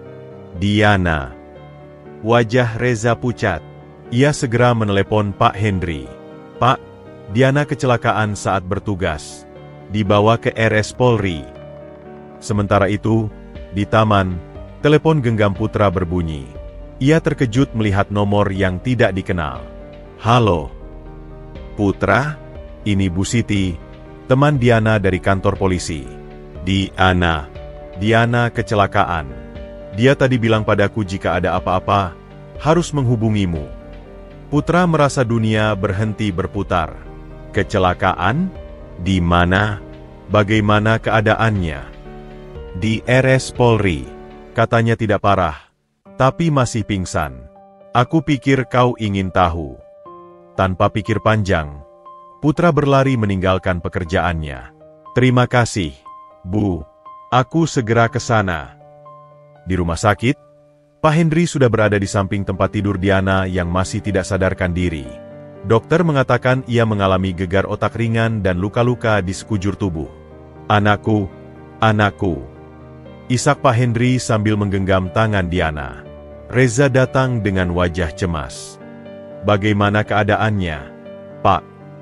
"Masih belum sadar. Dokter bilang harus menunggu." Tiba-tiba, pintu ruangan terbuka keras. Seorang perawat berusaha menghalangi. "Tuan, tunggu dulu. Tidak boleh masuk." Tapi Putra sudah masuk. Napasnya terengah-engah. Seragam kerjanya yang kotor masih melekat di tubuhnya. "Ayah?" gumam Pak Hendri terkejut. "Diana, bagaimana Diana?" tanya Putra dengan suara bergetar. Reza berdiri menghadang. Kau berani datang ke sini? Keluar dari sini, pemulung." "Tolong, aku hanya ingin tahu keadaannya," pinta Putra. Pak Hendri berdiri, wajahnya merah padam. Karena kau pasti Diana jadi tidak fokus dalam bertugas. Ini semua salahmu." "Bukan begitu, Pak. Tolong." "Keluar," bentak Pak Hendri. "Jangan mempermalukan Diana lebih lagi." Saat keributan terjadi, tiba-tiba dari tempat tidur, terdengar suara lemah. "Putra." Semua orang terkesima. Diana perlahan membuka matanya, melihat sekelilingnya. "Putra, kamu di sini." Dengan sisa tenaga, Diana meraih tangan Putra. Aku baik-baik saja." Pak Hendri dan Reza terpana, tidak bisa berkata-kata. Di saat-saat kritis seperti ini, nama pertama yang disebut Diana adalah nama pemuda miskin yang mereka pandang rendah. Kamu harus istirahat, Bu Diana," bisik Putra, tangannya gemetar menggenggam tangan Diana. Jangan pergi," pinta Diana lemah sebelum kembali tertidur. Perawat dengan tegas meminta semua orang keluar. Di koridor, ketegangan memuncak. "Kau lihat?" desis Pak Hendri pada Putra. "Karena kau, anakku hampir tewas." Reza menatap sinis. "Dengar, pemulung, jangan harap bisa mendekati Diana lagi. Aku akan pastikan kau tidak bisa mendekati rumah sakit ini." Putra menatap mereka dengan air mata di mata. "Aku hanya peduli pada keselamatan Diana." Aku tidak ingin apa-apa. Tapi dalam hatinya, ia tahu, cinta mereka sedang diuji dengan cara yang paling menyakitkan. Dan ujian itu baru saja dimulai. 2 hari telah berlalu sejak kecelakaan Diana. Suasana di gubuk tepi kali itu terasa muram. Putra duduk termenung di kursi kayu usang. Tangannya masih memegang erat liontin pemberian Diana. Matanya merah karena kurang tidur. Wajahnya pucat karena khawatir. "Putra, kau hampir tidak makan sejak kemarin." Suara Bu Siti memecah kesunyian. Ibu tua itu berdiri di pintu kamar dengan susah payah. Tubuhnya yang ringkih bersandar pada bingkai pintu. "Maaf, Bu. Aku tidak nafsu makan," jawab putra tanpa mengalihkan pandangan dari liontin di tangannya. Bu Siti mendekat dengan langkah tertatih. "Dengar, Nak. Ibu lihat bagaimana kau menderita. Dan ibu juga dengar bagaimana ayah Diana memperlakukanmu di rumah sakit." Putra mengangkat kepala, matanya berkaca-kaca. "Dia benar, Bu. Aku memang tidak pantas untuk Diana. Lihatlah keadaan kita. Aku bahkan tidak bisa membawa Diana ke rumah sakit dengan mobil yang layak." "Jangan bicara seperti itu," sanggah Bu Siti dengan suara tiba-tiba tegas. "Nilai seseorang tidak diukur dari hartanya, tapi dari kebaikan hatinya." Tapi kekhawatiran putra terbukti. Sejak kejadian di rumah sakit, Pak Hendri telah mengatur agar Diana dipindahkan ke ruang perawatan khusus yang hanya boleh dikunjungi keluarga. Semua upaya putra untuk menengok ditolak dengan kasar oleh petugas keamanan. "Bu, aku tidak kuat," bisik putra, suaranya hancur. "Aku ingin sekali melihatnya, memastikan dia baik-baik saja." Bu Siti memandangi anaknya dengan mata penuh kasih. Tiba-tiba, sebuah tekad bulat muncul dalam hatinya. Kalau begitu, ibu yang akan menemuinya. Putra terkejut. "Ibu? Tapi kondisi ibu. Dan lagi, apa ibu kira ayah Diana akan mau menerima kita?" "Biarlah itu urusan ibu," jawab Bu Siti sambil berjalan perlahan ke kamarnya. "Ibu akan buktikan bahwa keluarga kita mungkin miskin harta, tapi tidak miskin harga diri dan kehormatan." Keesokan harinya, dengan mengenakan baju terbaiknya, sebuah kebaya lusuh yang sudah bertahun-tahun disimpannya, Bu Siti berangkat naik angkot menuju rumah megah keluarga Hendri. Perjalanan yang melelahkan bagi seorang wanita sepuh dengan kondisi kesehatan yang rapuh. Sesampainya di depan gerbang besi yang kokoh, Bu Siti menarik napas dalam. Seorang satpam dengan seragam necis mendekatinya. "Bisa saya bantu, Ibu? Saya ingin bertemu dengan Pak Hendri. Tolong sampaikan, Bu Siti, ibu dari putra ingin bicara." Satpam itu menatapnya curiga. "Ada urusan apa?" "Urusan keluarga. Tolong sampaikan saja." Beberapa menit berlalu sebelum akhirnya Pak Hendri muncul dengan wajah masam. "Apa yang kau inginkan? Kau pikir rumah ini tempat yang pantas untuk orang sepertimu?" Bu Siti tetap tenang, meski hatinya tersayat. "Pak Hendri, saya hanya ingin bicara sebagai sesama orang tua. Bolehkah kita masuk sebentar?" "Tidak perlu. Katakan saja apa maumu di sini." Bu Siti menarik napas. "Saya datang untuk memohon, biarkan putra menjenguk Diana. Anak itu, dia sangat menderita." Pak Hendri tertawa sinis. "Menderita? Dia penyebab anakku menderita. Kalau tidak karena dia, Diana tidak akan kecelakaan." "Bukan begitu, Pak. Cinta mereka tulus. Saya melihat sendiri bagaimana putra berubah sejak mengenal Diana. Dia jadi lebih semangat bekerja, lebih percaya diri." "Berhenti," bentak Pak Hendri. "Aku tidak peduli dengan perasaan pemuda itu. Diana akan menikah dengan orang yang tepat, dari keluarga yang terhormat." Bu Siti berdiri lebih tegak. "Pak Hendri, saya mungkin hanya seorang janda miskin. Tapi saya membesarkan putra dengan nilai-nilai kejujuran dan kerja keras. Dia mungkin tidak punya gelar sarjana, tapi dia punya hati yang lebih mulia dari siapapun. Kau pikir itu cukup? Hati yang mulia tidak bisa memberi makan keluarga. Hati yang mulia tidak bisa membeli rumah yang layak. Tapi hati yang mulia bisa memberi kebahagiaan yang sejati," balas Bu Siti dengan suara mulai gemetar. "Lihatlah saya, Pak. Dulu suami saya juga hanya seorang guru kecil. Tapi kami bahagia, karena kami saling mencintai. Perdebatan mereka mulai menarik perhatian tetangga. Beberapa mulai berkerumun, memperhatikan dengan penasaran. Pak Henry merasa malu. Sudah, pergi dari sini. Aku tidak mau mendengar omong kosongmu. Tapi Bu Siti tidak menyerah. Pak Henry, sebagai seorang ibu, saya mohon. Lihatlah dari sudut pandang kasih sayang. Bukankah yang kita inginkan sebagai orang tua adalah kebahagiaan anak-anak kita? Tiba-tiba, wajah Bu Siti pucat. Tangannya memegangi dada.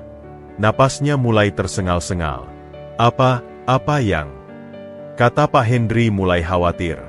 Tidak apa-apa, jawab Bu Siti sambil bersandar pada pagar. Saya hanya sedikit pusing. Tapi sebelum sempat berkata lagi, tubuh Bu Siti limbung dan jatuh pingsan di depan gerbang rumah mewah itu. Ibu! Teriak Pak Henry secara refleks, lalu berteriak pada satpam. Cepat panggil ambulans. Dalam kekacauan itu, Pak Henry terduduk di samping Bu Siti yang tak sadarkan diri.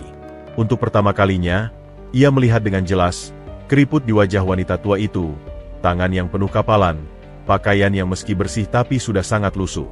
Tiba-tiba, ia teringat masa kecilnya yang juga penuh perjuangan. Kenapa? Kenapa kau melakukan ini? Gumamnya pada Bu Siti yang masih tak sadar. Ambulans datang dengan sirene meraung. Petugas medis segera membawa Bu Siti ke rumah sakit. Pak Henry, dengan perasaan campur aduk, memutuskan untuk ikut.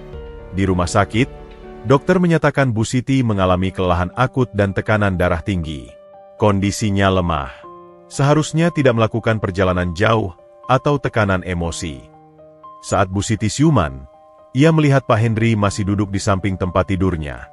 Mengapa Bapak masih di sini? Tanyanya lemah. Pak Henry menghela napas. Aku ingin bertanya. Untuk apa kau melakukan semua ini? Mempertaruhkan kesehatanmu hanya untuk anakmu. Bu Siti tersenyum lemah. Karena cinta seorang ibu tidak mengenal batas, Pak Henry, sama seperti Bapak yang mencintai Diana. Kita sama-sama ingin yang terbaik untuk anak kita. Hanya saja, cara kita berbeda. Kata-kata itu seperti tamparan keras bagi Pak Henry. Untuk pertama kalinya, ia melihat bahwa di balik penampilan sederhana Bu Siti, tersimpan kebijaksanaan dan pengorbanan yang mungkin tidak pernah bisa ia lakukan. Bu Siti, ucap Pak Henry dengan suara serak. Aku akan mempertimbangkan apa yang kau katakan. Sementara itu, di rumah, putra yang baru saja mendengar kabar tentang ibunya dari tetangga, langsung berlari ke rumah sakit. Ketika ia melihat ibunya terbaring lemah dan Pak Henry duduk di sampingnya, hatinya bagai diiris-iris. Ibu, kenapa? Tangisnya. Bu Siti memegang tangan anaknya. Tenang, Nak, Ibu baik-baik saja. Putra menatap Pak Henry dengan mata berapi-api. Apa yang Bapak lakukan pada ibu saya? Putra, jangan, tegur Bu Siti. Bapak Henry justru menolong ibu. Pak Henry berdiri, menatap putra yang masih gemetar. Jaga baik-baik ibumu, pemuda. Dan, besok kau boleh menjenguk Diana. Hanya 10 menit. Putra terkesima, tidak percaya dengan apa yang baru saja didengarnya. Terima kasih, Pak, bisiknya. Saat Pak Henry berjalan meninggalkan ruangan, Bu Siti tersenyum pada anaknya. Lihat, Nak, kadang-kadang kita harus berani berkorban untuk hal yang kita percayai. Pengorbanan seorang ibu tua yang rela mempertaruhkan kesehatannya telah membuka celah kecil dalam tembok prasangka yang selama ini dibangun Pak Henry. Sebuah celah yang mungkin, hanya mungkin, bisa menjadi jalan bagi cinta dua anak muda untuk bersatu. Ruangan rumah sakit terasa sunyi ketika Bu Siti terbaring dengan selang infus masih terpasang di tangannya. Putra duduk di samping ibunya, memegangi tangan keriput yang penuh dengan bekas kerja keras seumur hidup. Ibu, kenapa ibu nekat sekali menemui Pak Henry? Tanya putra dengan suara bergetar. Ibu tahu kondisi ibu tidak baik-baik saja. Bu Siti menatap anaknya dengan mata penuh kasih. Nak, ada sesuatu yang harus ibu beritahukan padamu. Tolong ambil tas ibu yang di kursi itu. Dengan penasaran, putra mengambil tas kain lusuh milik ibunya. Apa yang ibu cari? Di bagian dalam, ada saku rahasia. Buka dan ambil surat yang ada di dalamnya. Putra mengikuti instruksi ibunya. Dari saku tersembunyi di dalam tas, ia mengeluarkan sebuah amplop coklat yang sudah menguning dan rapuh karena usia. Bacalah, nak. Surat itu seharusnya ibu berikan padamu saat kau lulus SMA dulu. Tapi keadaan tidak mengizinkan. Dengan tangan gemetar, Putra membuka amplop itu. Isinya adalah beberapa lembar kertas yang ditulis tangan dengan tinta yang sudah memudar. Putra tersayang, jika kau membaca surat ini, berarti ibu sudah tidak bisa lagi menceritakan langsung padamu tentang ayahmu. Almarhum. Ayahmu bukan hanya seorang guru biasa seperti yang selama ini ibu ceritakan. Putra mengangkat muka, matanya penuh keheranan. Ayah? Tapi ibu selalu bilang ayah hanya guru SD yang sederhana. Teruslah baca, nak, desis Bu Siti lemah. Ayahmu adalah seorang pahlawan. Pada tahun 1998, saat kerusuhan melanda kota kita, ayahmu menyelamatkan nyawa seorang petinggi kepolisian yang sedang terjebak dalam kerusuhan. Beliau adalah Komisaris Besar Anton Wijaya, atasan langsung dari Pak Hendri yang sekarang kau kenal. Putra hampir menjatuhkan surat itu. Ayah, menyelamatkan atasan Pak Hendri. Bu Siti mengangguk pelan. Matanya berkaca-kaca mengenang masa lalu. Terus baca, sayang. Sebagai rasa terima kasih, Komisaris Besar Anton memberikan surat rekomendasi ini. Dalam surat itu, dia berjanji akan membantu keluarga kita kapanpun kita membutuhkan. Tapi ibu tidak pernah menggunakannya karena ibu ingin kita hidup mandiri, seperti yang ayahmu inginkan. Putra membaca lanjutan surat itu. Terdapat sebuah surat resmi berkop kepolisian, ditandatangani oleh Komisaris Besar Anton Wijaya, yang berisi pernyataan. Saya berhutang nyawa pada almarhum Bapak Surya, suami dari Ibu Siti. Keluarga Bapak Surya berhak mendapatkan bantuan dan perlindungan dari institusi kepolisian kapanpun dibutuhkan. Semua anggota kepolisian di bawah komando, saya diharapkan memberikan bantuan jika keluarga ini membutuhkan. Di bagian bawah surat, terdapat tanda tangan dan stempel resmi. Putra terduduk lemas. Selama ini kita hidup dalam kesulitan. Padahal kita punya ini. Bu Siti memegang tangan anaknya. Putra, ayahmu meninggal karena mempertahankan prinsipnya. Dia tidak mau mengambil keuntungan dari jasanya. Dia bilang, menolong orang tidak boleh mengharapkan imbalan. Tapi ibu, dengan surat ini, mungkin. Ibu tahu apa yang kau pikirkan, nak. Tapi ingat, surat ini bukan untuk meminta kekayaan atau jabatan. Surat ini adalah bukti bahwa keluarga kita, meski miskin, punya harga diri dan jasa yang tidak ternilai. Sore itu, setelah memastikan kondisi ibunya stabil, Putra pulang dengan pikiran kalut. Surat itu tersimpan rapi di saku bajunya, terasa seperti harta karun sekaligus beban berat. Keesokan harinya, dengan keberanian yang datang dari surat itu, Putra pergi ke rumah Pak Hendri lagi. Kali ini, ia berdiri lebih tegak di depan gerbang besi itu. Kau lagi? Hardik Pak Hendri ketika melihatnya. Aku sudah mengizinkan kau menjenguk Diana. Itu sudah cukup.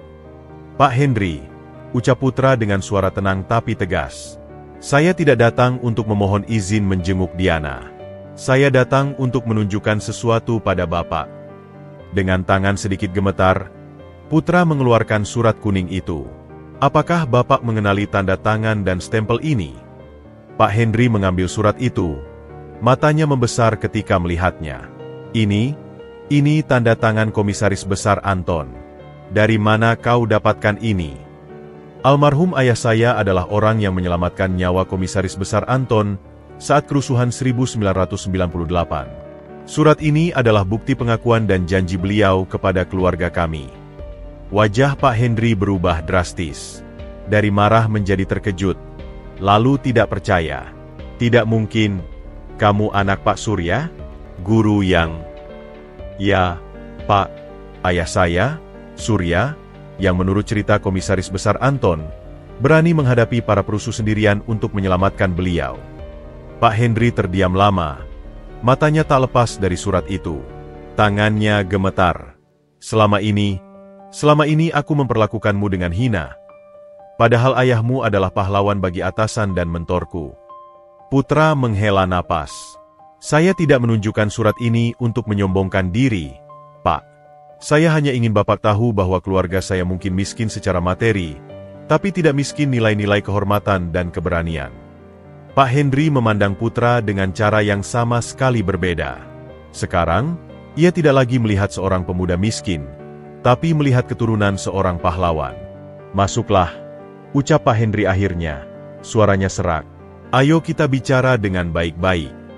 Di ruang tamu yang mewah, untuk pertama kalinya Putra duduk setara dengan Pak Henry. Mereka berbicara selama berjam-jam. Putra bercerita tentang cita-cita ayahnya, tentang nilai-nilai yang ditanamkan dalam keluarganya, dan tentang cintanya yang tulus pada Diana. Aku tidak tahu harus berkata apa, ucap Pak Henry akhirnya. Aku sudah begitu buta oleh gengsi dan status sosial. Bapak tidak perlu minta maaf, jawab Putra. Saya hanya mohon satu hal, beri saya kesempatan untuk membuktikan bahwa saya bisa membahagiakan Diana, dan bahwa saya layak untuknya. Pak Henry mengangguk pelan. Besok kau boleh menemui Diana. Dan, kita akan bicara lebih lanjut tentang masa depan. Saat Putra pergi, Pak Henry tetap duduk di ruang tamunya, memandangi surat kuning itu. Surat dari masa lalu telah membuka matanya tentang arti sebenarnya dari kehormatan dan nilai seseorang. Malam itu, untuk pertama kalinya, Pak Henry mengunjungi Bu Siti di rumah sakit. Dengan air mata di mata, ia berkata, "Bu Siti, maafkan saya. Saya tidak tahu bahwa keluarga Anda memiliki jasa begitu besar." Bu Siti tersenyum lemah. "Yang penting sekarang Bapak mengerti, Pak Henry. Yang terpenting bukan masa lalu, tapi bagaimana kita membangun masa depan."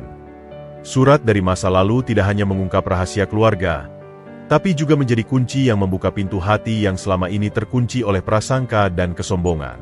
Pagi itu, sinar matahari menyelinap melalui jendela rumah sakit, menerangi wajah Bu Siti yang masih pucat. Putra duduk di samping ibunya, memegang tangan keriput itu dengan penuh kasih. Setelah semalam menunjukkan surat pada Pak Henry, hatinya dipenuhi harapan baru.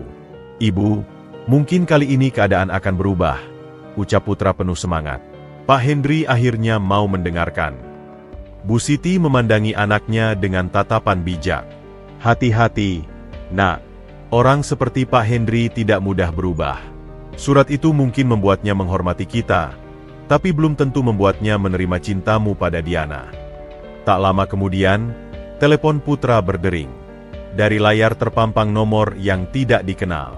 "Halo, Putra, ini Pak Henry. Bisa kamu temui saya di kantor saya? Jalan Sudirman nomor 45, lantai 15. Suara Pak Henry terdengar berbeda, lebih tenang, lebih profesional. Putra segera berangkat dengan hati berdebar-debar. Ini pertama kalinya ia diundang ke kantor Pak Henry. Gedung perkantoran megah itu membuat Putra merasa kecil. Dengan mengenakan kaos dan celana jeans terbaiknya, ia masih merasa seperti orang asing di antara para eksekutif yang lalu lalang dengan setelan jas necis. "Bapak Putra, silakan ikut saya," sambut resepsionis yang elegan. Kantor Pak Henry berada di lantai paling atas. Dari jendela kaca raksasa, terlihat pemandangan kota yang megah. Pak Henry duduk di belakang meja kerja besar dari kayu mahoni, mengenakan setelan bisnis yang sempurna. "Silakan duduk," ucap Pak Henry tanpa senyum. Putra duduk di kursi kulit yang nyaman, merasa seperti sedang diwawancara. "Putra, setelah mempertimbangkan banyak hal, termasuk surat yang kau tunjukkan kemarin, saya ingin membuat penawaran," mulai Pak Henry dengan suara datar. "Penawaran, Pak?" Pak Henry membuka laci meja dan mengeluarkan sebuah cek yang sudah ditandatangani. Ini cek senilai 2 miliar rupiah. Putra terkesima, matanya tak percaya. "2 miliar? Untuk apa, Pak?" "Untuk masa depanmu," jawab Pak Henry. "Ambil uang ini, dan aku akan urus janji dalam surat itu. Kau bisa melanjutkan pendidikan, membuka usaha, membeli rumah yang layak untuk ibumu." Putra menatap cek itu, lalu menatap Pak Henry. "Ada syaratnya, bukan?" Pak Henry menghela napas. "Ya, syaratnya, kau harus pergi dari hidup Diana. Hilang dan jangan pernah menghubunginya lagi. Ruangan menjadi sunyi. Hanya terdengar suara AC yang berdesis. Putra menatap cek itu, lalu menatap jendela yang menunjukkan pemandangan kota megah. 2 miliar, uang yang bisa mengubah hidupnya dan ibunya selamanya. Pak Henry, ucap Putra perlahan. Apakah Bapak pikir cinta saya pada Diana bisa dibeli dengan uang? Ini bukan soal membeli cinta, Putra. Ini tentang realitas. Dengan uang ini, kau bisa membangun hidup yang layak. Tanpa uang ini, kau akan tetap menjadi tukang angkut sampah. Dan Diana? Apa yang akan terjadi pada Diana? Diana akan menikah dengan Reza. Dia akan hidup bahagia dengan kemewahan yang pantas untuknya. Putra berdiri, tangannya mengepal. Bapak benar-benar tidak mengenal anak Bapak sendiri. Diana tidak akan pernah bahagia dipaksa menikah dengan orang yang tidak dicintainya. Dia akan belajar untuk mencintai Reza, seperti ibunya dulu belajar mencintai saya. Dan lihat bagaimana hasilnya, balas Putra dengan berani. Bu Henry meninggal dengan mata penuh penyesalan, bukan? Pak Henry berdiri dengan wajah merah. Jangan berani-berani membahas istri saya. Maaf, Pak, tapi saya tidak bisa menerima uang ini. Putra mendorong cek itu kembali ke meja. Saya mencintai Diana, bukan uang Bapak atau jabatan Bapak. Bodoh, hardik Pak Henry. Kau pikir cinta bisa mengisi perut?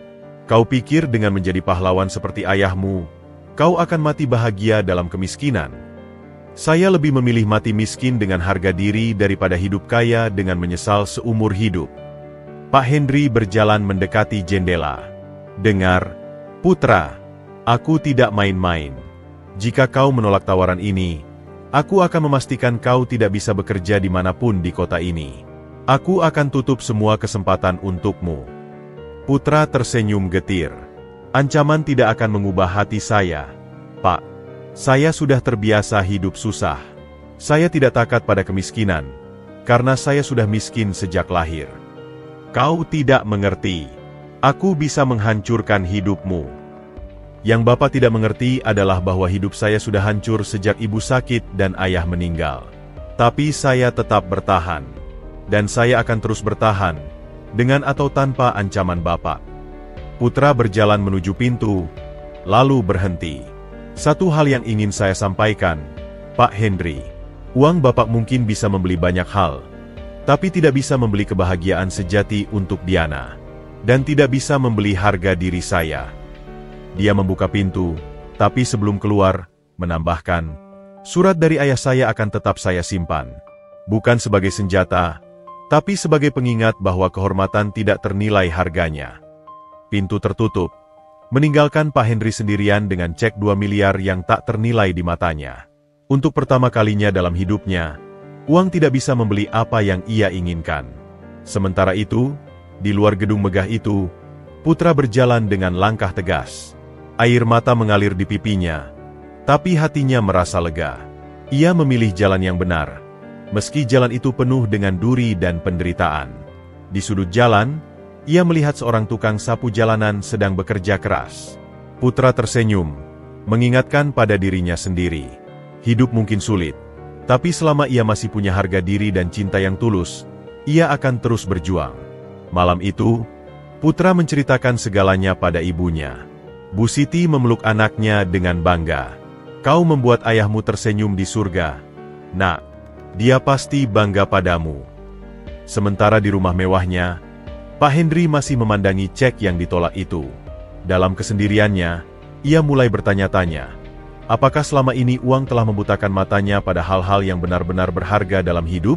Pagi yang seharusnya cerah berubah mendung bagi Putra. Ia baru saja tiba di Taman Bunga Mentari ketika 2 mobil patroli polisi tiba-tiba berhenti di dekatnya. 4 polisi turun dengan wajah serius. Kamu Putra? Tanya salah satu polisi dengan nada tegas. Iya, Pak. Ada apa? Jawab Putra bingung. Kami mendapat laporan ada barang berharga hilang di sekitar sini. Boleh kami periksa gubuk tempat tinggalmu? Putra merasa ada yang tidak beres. Barang berharga? Tapi, kenapa harus di tempat saya? Laporan menyebutkan kamu terlihat mencurigakan di sekitar rumah yang kecurian semalam. Tolong kooperatif. Dengan hati was-was, Putra mengantar mereka ke gubuknya di tepi kali. Bu Siti yang mendengar keributan keluar dengan bantuan tongkat. Ada apa ini, nak? Tanya Bu Siti dengan suara khawatir. Ibu, tenang saja. Hanya ada salah paham. Balas Putra berusaha menenangkan. Salah satu polisi masuk ke dalam gubuk sederhana itu. Tak lama kemudian, ia keluar membawa sebuah koper kecil. Kami menemukan ini tersembunyi di bawah tempat tidur. Dibukanya koper itu. Isinya membuat Putra terpana. Perhiasan emas, jam tangan mewah, dan setumpuk uang tunai. Ini bukan milik saya. Protes Putra dengan panik. Semua pencuri bilang begitu. Sahut polisi itu sambil mengeluarkan borgol. Putra, kamu ditahan dengan tuduhan pencurian dengan pemberatan. Tidak, ini pasti ada yang mengatur. Teriak Putra sambil berusaha melepaskan diri. Bu Siti jatuh terduduk. Tangisnya memecah kesunyian pagi. Tolong, anak saya tidak mungkin mencuri. Dia anak yang jujur. Tapi polisi sudah membawa Putra yang masih membantah ke mobil patroli. Berita ini dengan cepat menyebar di sekitar kampung. Di rumah sakit, Diana yang sudah mulai pulih mendapat telepon dari rekannya. Dian, ada kabar buruk. Pacarmu, maksudnya Putra, ditahan dengan tuduhan pencuri. Dia hampir menjatuhkan teleponnya. Tidak mungkin. Itu pasti kesalahan. Ibu kosku yang tinggal di dekat rumah Putra bilang, polisi menemukan barang bukti di rumahnya. Diana segera berdiri. Meski kepalanya masih sedikit pusing. Aku harus ke kantor polisi. Ini pasti ada yang tidak beres. Tapi ketika ia sampai di kantor polisi, atasan langsungnya melarangnya ikut campur. Diana, kamu masih cuti sakit. Lagi pula, ini sudah jelas-jelas kasus dengan barang bukti. Kamu tidak boleh terlibat. Dia tidak bersalah. Aku yakin, bantah Diana. Dengar, Diana. Ayahmu sudah menghubungi kami. Dia bilang kamu terlalu emosional dalam kasus ini. Lebih baik kamu istirahat saja. Diana merasa dunia seperti berputar. Ia tahu ini pasti ulah ayahnya atau Reza. Sementara itu, di sel tahanan, Putra duduk terpaku. Rasanya seperti mimpi buruk. Seorang tahanan lain mendekatinya. Kau dituduh apa, muda? Pencurian. Tapi saya tidak melakukannya, jawab Putra lirih. Di sini semua bilang tidak bersalah. Tapi kau tahu, yang membuatku heran, biasanya kalau ada barang bukti sebanyak itu, pasti sudah direncanakan. Kata-kata itu membuat Putra berpikir, siapa yang ingin menjatuhkannya? Di rumah mewahnya, Reza menerima telepon. Sudah beres, bos. Barang sudah ditanam. Dan si pemulung sudah ditahan. Bagus. Pastikan dia tidak bisa membuktikan apapun. Aku sudah mengatur supaya dia mendapat hukuman maksimal. Tapi, bos, apa tidak kasihan? Dia cuma rakyat kecil. Jangan jadi lemah. Ini tentang Diana. Selama pemulung itu ada, Diana tidak akan mau menikah denganku. Setelah menutup telepon, Reza tersenyum puas. Sekarang tidak ada lagi yang menghalanginya. Diana yang putus asa akhirnya memutuskan untuk mengunjungi Putra di tahanan. Pertemuan mereka terjadi di ruang khusus, dengan kaca pembatas. Putra, aku percaya kamu tidak bersalah, ucap Diana langsung. Terima kasih, Diana. Tapi, bagaimana ini bisa terjadi? Siapa yang melakukan ini padaku? Diam sejenak, Diana menjawab pelan. Aku curiga ini ulah Reza. Atau mungkin ayahku. Air mata menggenang di mata Putra. Apa karena aku miskin? Lalu mudah saja difitnah. Dengar, Putra. Aku akan membuktikan ketidakbersalahan. Aku masih polwan, dan aku punya akses untuk menyelidiki. Tapi atasanmu melarangmu terlibat, kan? Diana tersenyum getir. Mereka lupa. Aku lulusan terbaik Akademi Kepolisian. Aku tahu cara menyelidiki tanpa menarik perhatian. Pertemuan mereka dipersingkat oleh petugas. Sebelum pergi, Diana berbisik. Percayalah padaku, putra. Aku akan membebaskanmu. Malam itu, Diana menyamar dan pergi ke lingkungan tempat putra tinggal. Ia mewawancarai tetangga satu persatu. Bu, saya dari LSM Bantuan Hukum. Bisa ceritakan tentang penangkapan putra pagi tadi?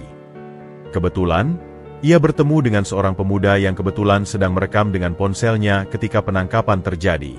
Wah, waktu itu memang aneh, Bu. Jam 4 pagi, ada mobil mewah berhenti dekat rumah putra. Lalu ada orang turun dan masuk ke gubuknya. Diana bersemangat. Apa kamu masih punya rekamannya?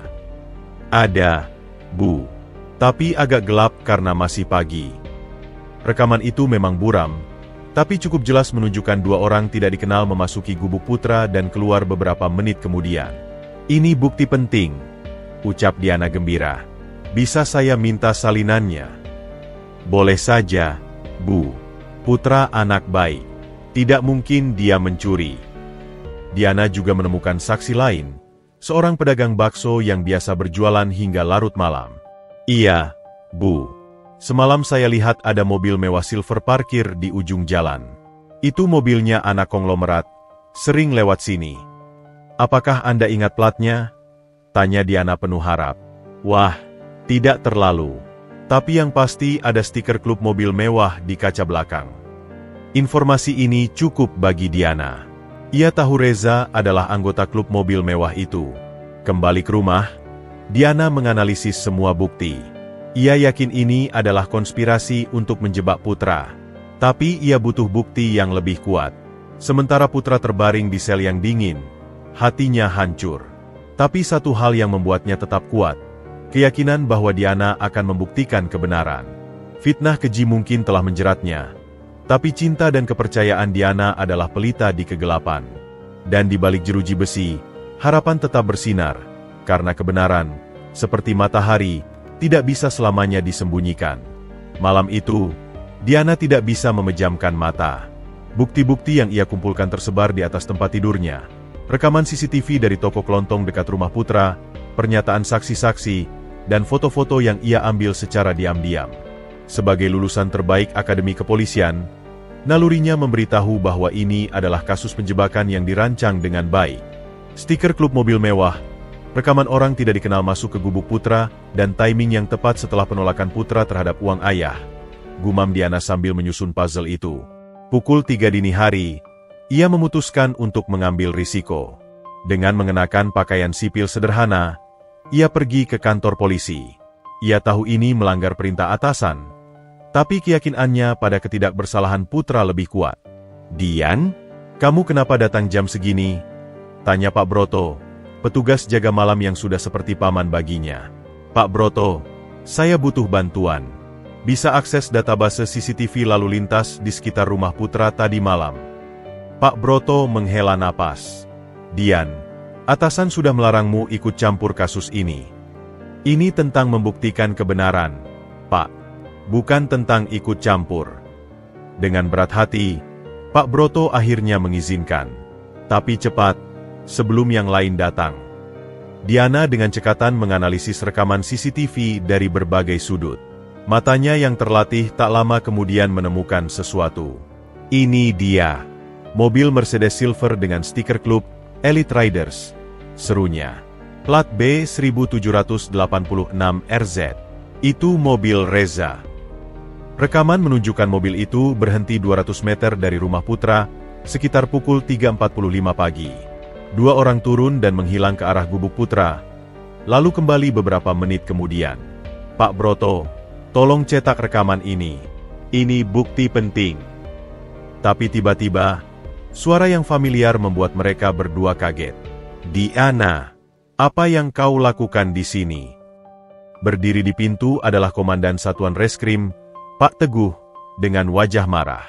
Pak, saya hanya... Sudah saya bilang kamu tidak boleh ikut campur. Sekarang pulang. Diana tidak menyerah. Pak Teguh, lihat ini. Ini bukti bahwa putra dijebak. Mobil Reza ada di lokasi kejadian. Pak Teguh melihat rekaman itu. Wajahnya berkerut. Ini tidak membuktikan apa-apa. Mungkin dia hanya lewat. Tapi lihat waktu dan lokasinya. Persis sebelum penangkapan. Diana, cukup, bentak Pak Teguh. Ayahmu sudah menghubungi saya. Dia tidak ingin kamu terlibat. Dan Reza adalah anak orang penting. Kita tidak bisa menuduh sembarangan. Air mata mulai menggenang di mata Diana. Jadi kebenaran tidak penting kalau yang terlibat orang penting. Kamu tahu bagaimana dunia bekerja, Diana. Kadang kita harus memilih pertempuran kita. Kalau begitu, saya akan membuktikan sendiri. Jawab Diana dengan tekad membaja.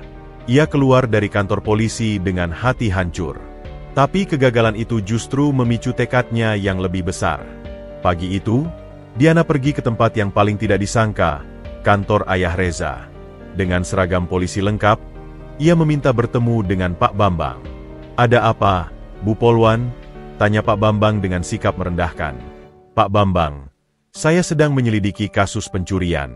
Ada bukti bahwa mobil putra Bapak terlibat. Wajah Pak Bambang berubah. Itu tidak mungkin. Reza punya segalanya. Untuk apa mencuri?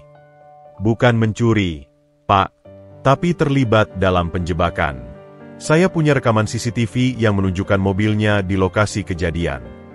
Rekaman bisa direkayasa. Dan kau kan pacarnya si pemulung itu? Ini pasti akal-akalanmu untuk membebaskan pacarmu. Diana tetap tenang. Saya di sini sebagai polwan, bukan sebagai pacar putra. Dan saya punya bukti lain. Dari tasnya, ia mengeluarkan dokumen transaksi bank. Saya sudah telusuri. 2 hari yang lalu, Reza mentransfer 50 juta ke 2 orang yang ternyata adalah mantan narapidana. Pak Bambang mulai berkeringat. Dari mana kau dapat ini? Sebagai polwan, saya punya akses yang Bapak tidak bayangkan. Sekarang, Bapak punya 2 pilihan. Bapak bisa mengaku dan membantu membersihkan nama putra, atau saya akan membawa semua bukti ini ke pengadilan. Melihat Pak Bambang ragu, Diana melanjutkan, Bapak tentu tidak ingin nama baik keluarga dan bisnis Bapak hancur karena ulah Reza, kan? Pak Bambang terdiam lama, lalu menghela napas berat. Duduklah, Bu Polwan. Mari kita bicara. Selama 1 jam berikutnya, Pak Bambang mengaku bahwa Reza memang merencanakan semua ini. Bahkan, ia menunjukkan pesan teks Reza yang meminta bantuan ayahnya untuk menghilangkan masalah kecil. Dia bilang ini untuk kebaikan semua orang, keluh Pak Bambang. Dia bilang dengan pemuda itu di penjara, kamu akan lupa padanya. Diana menggigit bibir. Jadi Bapak setuju dengan cara seperti ini? Tidak. Tapi, Reza anak tunggal saya. Ibunya meninggal saat melahirkannya. Saya selalu memanjakannya. Sekarang waktunya Bapak menjadi ayah yang sebenarnya. Pak Bambang, membiarkan Reza melakukan kejahatan bukanlah wujud kasih sayang. Pak Bambang menunduk. Apa yang harus saya lakukan? Bantu saya membersihkan nama putra, dan bawa Reza untuk mengaku. Sementara itu, di sel tahanan, Putra sedang menghadapi interogasi ketiga. Putra, lebih baik kamu mengaku saja. Kami punya barang bukti yang kuat, desak penyidik. Saya tidak bersalah. Saya tidak akan mengaku melakukan sesuatu yang tidak saya lakukan. Tiba-tiba, pintu ruang interogasi terbuka. Diana berdiri di sana dengan Pak Bambang dan Reza yang wajahnya pucat. Pak penyidik, saya membawa 2 orang yang akan mengubah kasus ini, ucap Diana dengan percaya diri. Reza dengan gemetar mengaku segala sesuatunya. Bagaimana ia menyewa 2 orang untuk menanam barang bukti, bagaimana ia memanfaatkan pengaruh ayahnya untuk mempercepat proses hukum. Pak Bambang dengan suara berat menambahkan, saya sebagai ayah merasa malu. Keluarga kami akan menanggung semua kerugian yang dialami Pak Putra. Putra yang mendengar semua ini hanya bisa terduduk lemas. Air mata kelegaan mengalir di pipinya. Tapi, kenapa? Tanyanya pada Reza. Apa salah saya sampai Anda mau menghancurkan hidup saya? Reza menunduk malu. Karena aku iri. Diana mencintaimu, bukan aku. Dan aku tidak bisa menerimanya. Diana mendekati Putra, memegang tangannya. Semuanya sudah berakhir. Putra, kebenaran telah menang. Proses hukum kemudian berjalan cepat. Putra dibebaskan, sementara Reza harus menjalani proses hukum atas perbuatannya. Di luar kantor polisi, Putra memandangi Diana dengan mata berbinar. "Bagaimana kamu bisa melakukan semua ini?" Diana tersenyum. "Karena aku percaya padamu. Dan karena cinta sejati akan selalu menemukan jalan untuk membela kebenaran." Matahari terbit menyinari mereka berdua, mengakhiri malam panjang fitnah dan kepalsuan. Pembuktian sang polwan tidak hanya menyelamatkan orang yang dicintainya, tapi juga mengajarkan pada semua orang bahwa kebenaran, meski terkadang tersembunyi, tidak akan pernah bisa dikubur selamanya. Suasana di ruang interogasi berubah drastis. Reza duduk terpaku, wajahnya pucat bagai mayat, sementara Pak Bambang berdiri di sampingnya dengan bahu yang terkulai lesu. Putra masih tidak percaya dengan apa yang baru saja terjadi. Dalam hitungan menit, nasibnya berubah dari tertuduh menjadi korban konspirasi. "Jadi, semua ini hanya karena cemburu?" tanya Putra dengan suara bergetar. Reza mengangguk pelan. Matanya tidak berani menatap siapapun. Aku tidak menyangka akan sejauh ini. Aku hanya ingin membuatmu menjauh dari Diana." Diana masih berdiri tegak di dekat pintu. Wajahnya menunjukkan campuran antara kemarahan dan kemenangan. "Pak Penyidik, sekarang Anda memiliki pengakuan langsung dari pelaku. Saya minta Putra segera dibebaskan." Penyidik yang tadi begitu agresif menekan Putra, kini tampak malu. Tentu saja. Segera kita proses pembebasannya." Tapi tiba-tiba, suara keras bergema dari luar ruangan. "Tunggu!"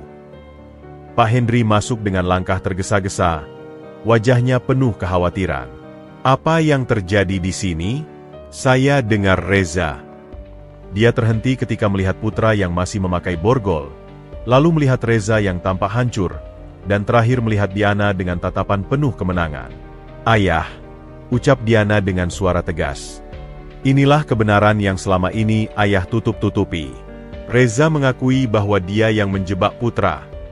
Pak Hendri terpana, matanya beralih ke Pak Bambang.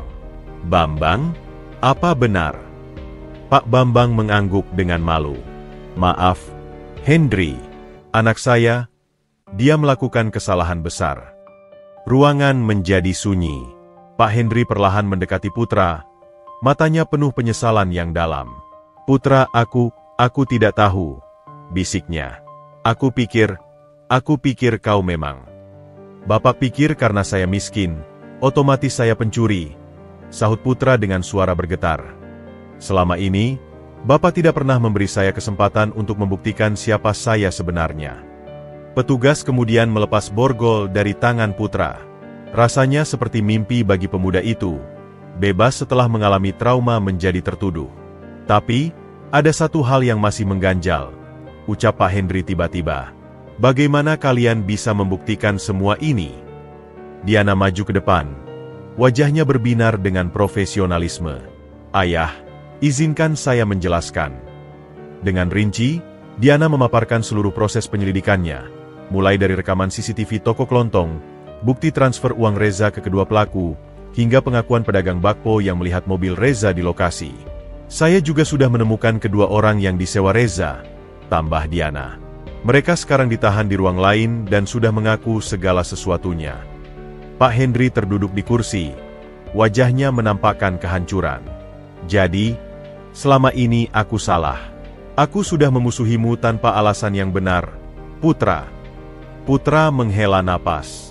"Bapak tidak sendirian, Pak Hendri. Banyak orang yang menilai dari penampilan luar." Komandan Satreskrim yang menyaksikan semua ini akhirnya angkat bicara. "Berdasarkan bukti-bukti dan pengakuan ini, saya secara resmi menyatakan Putra tidak terlibat dalam kasus pencurian. Semua tuduhan dicabut." Dia kemudian berpaling ke Reza. "Sedangkan untuk Anda, Reza, Anda akan menghadapi tuntutan atas tuduhan pemalsuan bukti, fitnah, dan konspirasi kejahatan." Pak Bambang segera memohon. "Tolong, anak saya memang bersalah, tapi dia melakukannya karena cinta. Bisakah kita menyelesaikan ini secara kekeluargaan?"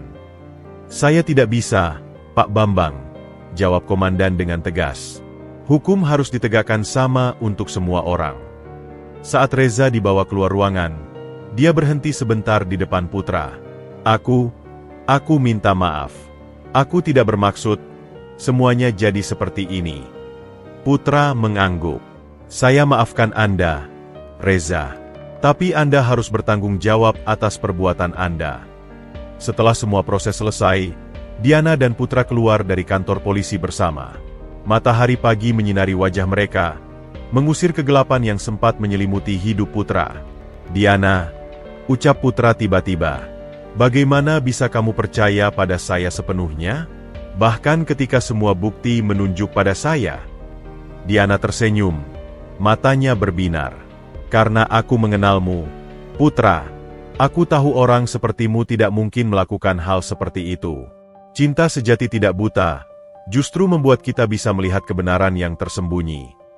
Pak Hendri yang mengikuti mereka dari belakang, akhirnya berbicara. Putra, Diana, ada yang ingin kukatakan. Keduanya menengok. Pak Hendri berdiri dengan air mata di matanya. Aku sudah membuat kesalahan besar. Aku sudah biarkan gengsi dan prasangka membutakan mataku. Dia menatap Putra. Kau adalah orang yang jauh lebih mulia dari yang pernah kubayangkan. Maukah kau memaafkanku? Putra melihat Diana sebentar, lalu memandang Pak Hendri. Tidak ada yang perlu dimaafkan, Pak. Yang penting sekarang kita semua tahu kebenarannya. Tidak, ada yang harus kulakukan untuk menebus kesalahanku, sahut Pak Hendri. Besok ku minta kalian datang untuk makan malam di rumah. Mari kita mulai dari awal. Diana memandang ayahnya dengan heran. Ayah, serius? Iya, Nak. Ayah sudah belajar pelajaran berharga. Terkadang, mutiara yang paling berharga justru tersembunyi di tempat yang tidak kita duga. Kebenaran yang terungkap tidak hanya membebaskan Putra dari tuduhan palsu, tetapi juga membebaskan Pak Hendri dari belenggu prasangka dan kesombongan. Hari itu, mereka semua belajar bahwa kebenaran mungkin bisa disembunyikan untuk sementara waktu, tetapi pada akhirnya akan selalu menemukan jalan untuk terungkap. 6 bulan telah berlalu sejak peristiwa pembebasan Putra dari tuduhan palsu. Matahari terbenam menyinari taman bunga mentari dengan cahaya keemasan, menciptakan siluet panjang di antara pepohonan yang mulai meranggas. Taman yang menjadi saksi bisu pertemuan pertama mereka kini, akan menjadi saksi babak baru dalam hidup mereka. Putra berdiri di dekat air mancur yang dulu selalu ia bersihkan setiap pagi. Tapi hari ini, penampilannya berbeda. Ia mengenakan kemeja putih bersih dan celana hitam yang rapi, rambutnya tertata rapi, dan yang paling mencolok, ada senyum percaya diri yang tidak pernah ada sebelumnya. Dia datang, bisiknya ketika melihat mobil patroli familiar berhenti di pinggir taman. Diana turun dengan seragam polwan yang masih lengkap, tapi wajahnya bersinar lebih terang dari bintang di langit senja. Di tangannya tergenggam sebuah map coklat. Maaf terlambat, ada rapat terakhir sebelum cuti, ucap Diana sambil mendekat. Mereka duduk di bangku yang sama tempat mereka pertama kali berbicara dari hati ke hati. Udara sore yang sejuk dan kicau burung yang bersahutan menciptakan atmosfer yang sempurna. Jadi, besok adalah hari besar, ucap Putra sambil menggenggam tangan Diana. Diana mengangguk. Matanya berbinar. Iya, sidang skripsi terakhir. Kalau lulus, aku resmi jadi sarjana hukum. Dan aku sudah diterima di program beasiswa yang kamu sarankan, tambah Putra bangga. Ayahmu benar. Dengan surat rekomendasi dari Komisaris Besar Anton, pintu kesempatan terbuka lebar. Mereka diam sejenak, menikmati momen kebahagiaan yang sudah mereka perjuangkan dengan air mata dan pengorbanan. Ada yang ingin kuberitahukan, ucap Diana tiba-tiba dengan suara bergetar. Dia membuka map coklat di tangannya. Ayah, akhirnya menandatangani ini. Putra mengambil dokumen itu. Matanya membesar ketika membaca judulnya, Surat Persetujuan Pernikahan. Dia benar-benar. Kata Putra tercekat. Setelah semua yang terjadi, ayah akhirnya mengerti, jawab Diana dengan mata berkaca-kaca. Dia bilang, dia lebih memilih menantunya seorang pahlawan dengan masa depan cerah daripada menantu konglomerat dengan masa lalu kelam. Air mata kebahagiaan mulai mengalir di pipi Putra. Ini seperti mimpi. Bukan mimpi, sayang. Ini hasil dari perjuangan kita. Tiba-tiba, suara langkah kaki mendekat. Pak Hendri berdiri di belakang mereka dengan senyum lebar, sesuatu yang jarang terlihat di wajahnya selama ini. "Jangan terkejut," ucap Pak Hendri sambil duduk di samping mereka. "Ibu Siti memberitahuku kalian ada di sini." "Terima kasih, Pak Hendri," ucap Putra sambil masih memegang surat berharga itu. Ini berarti segalanya bagi kami."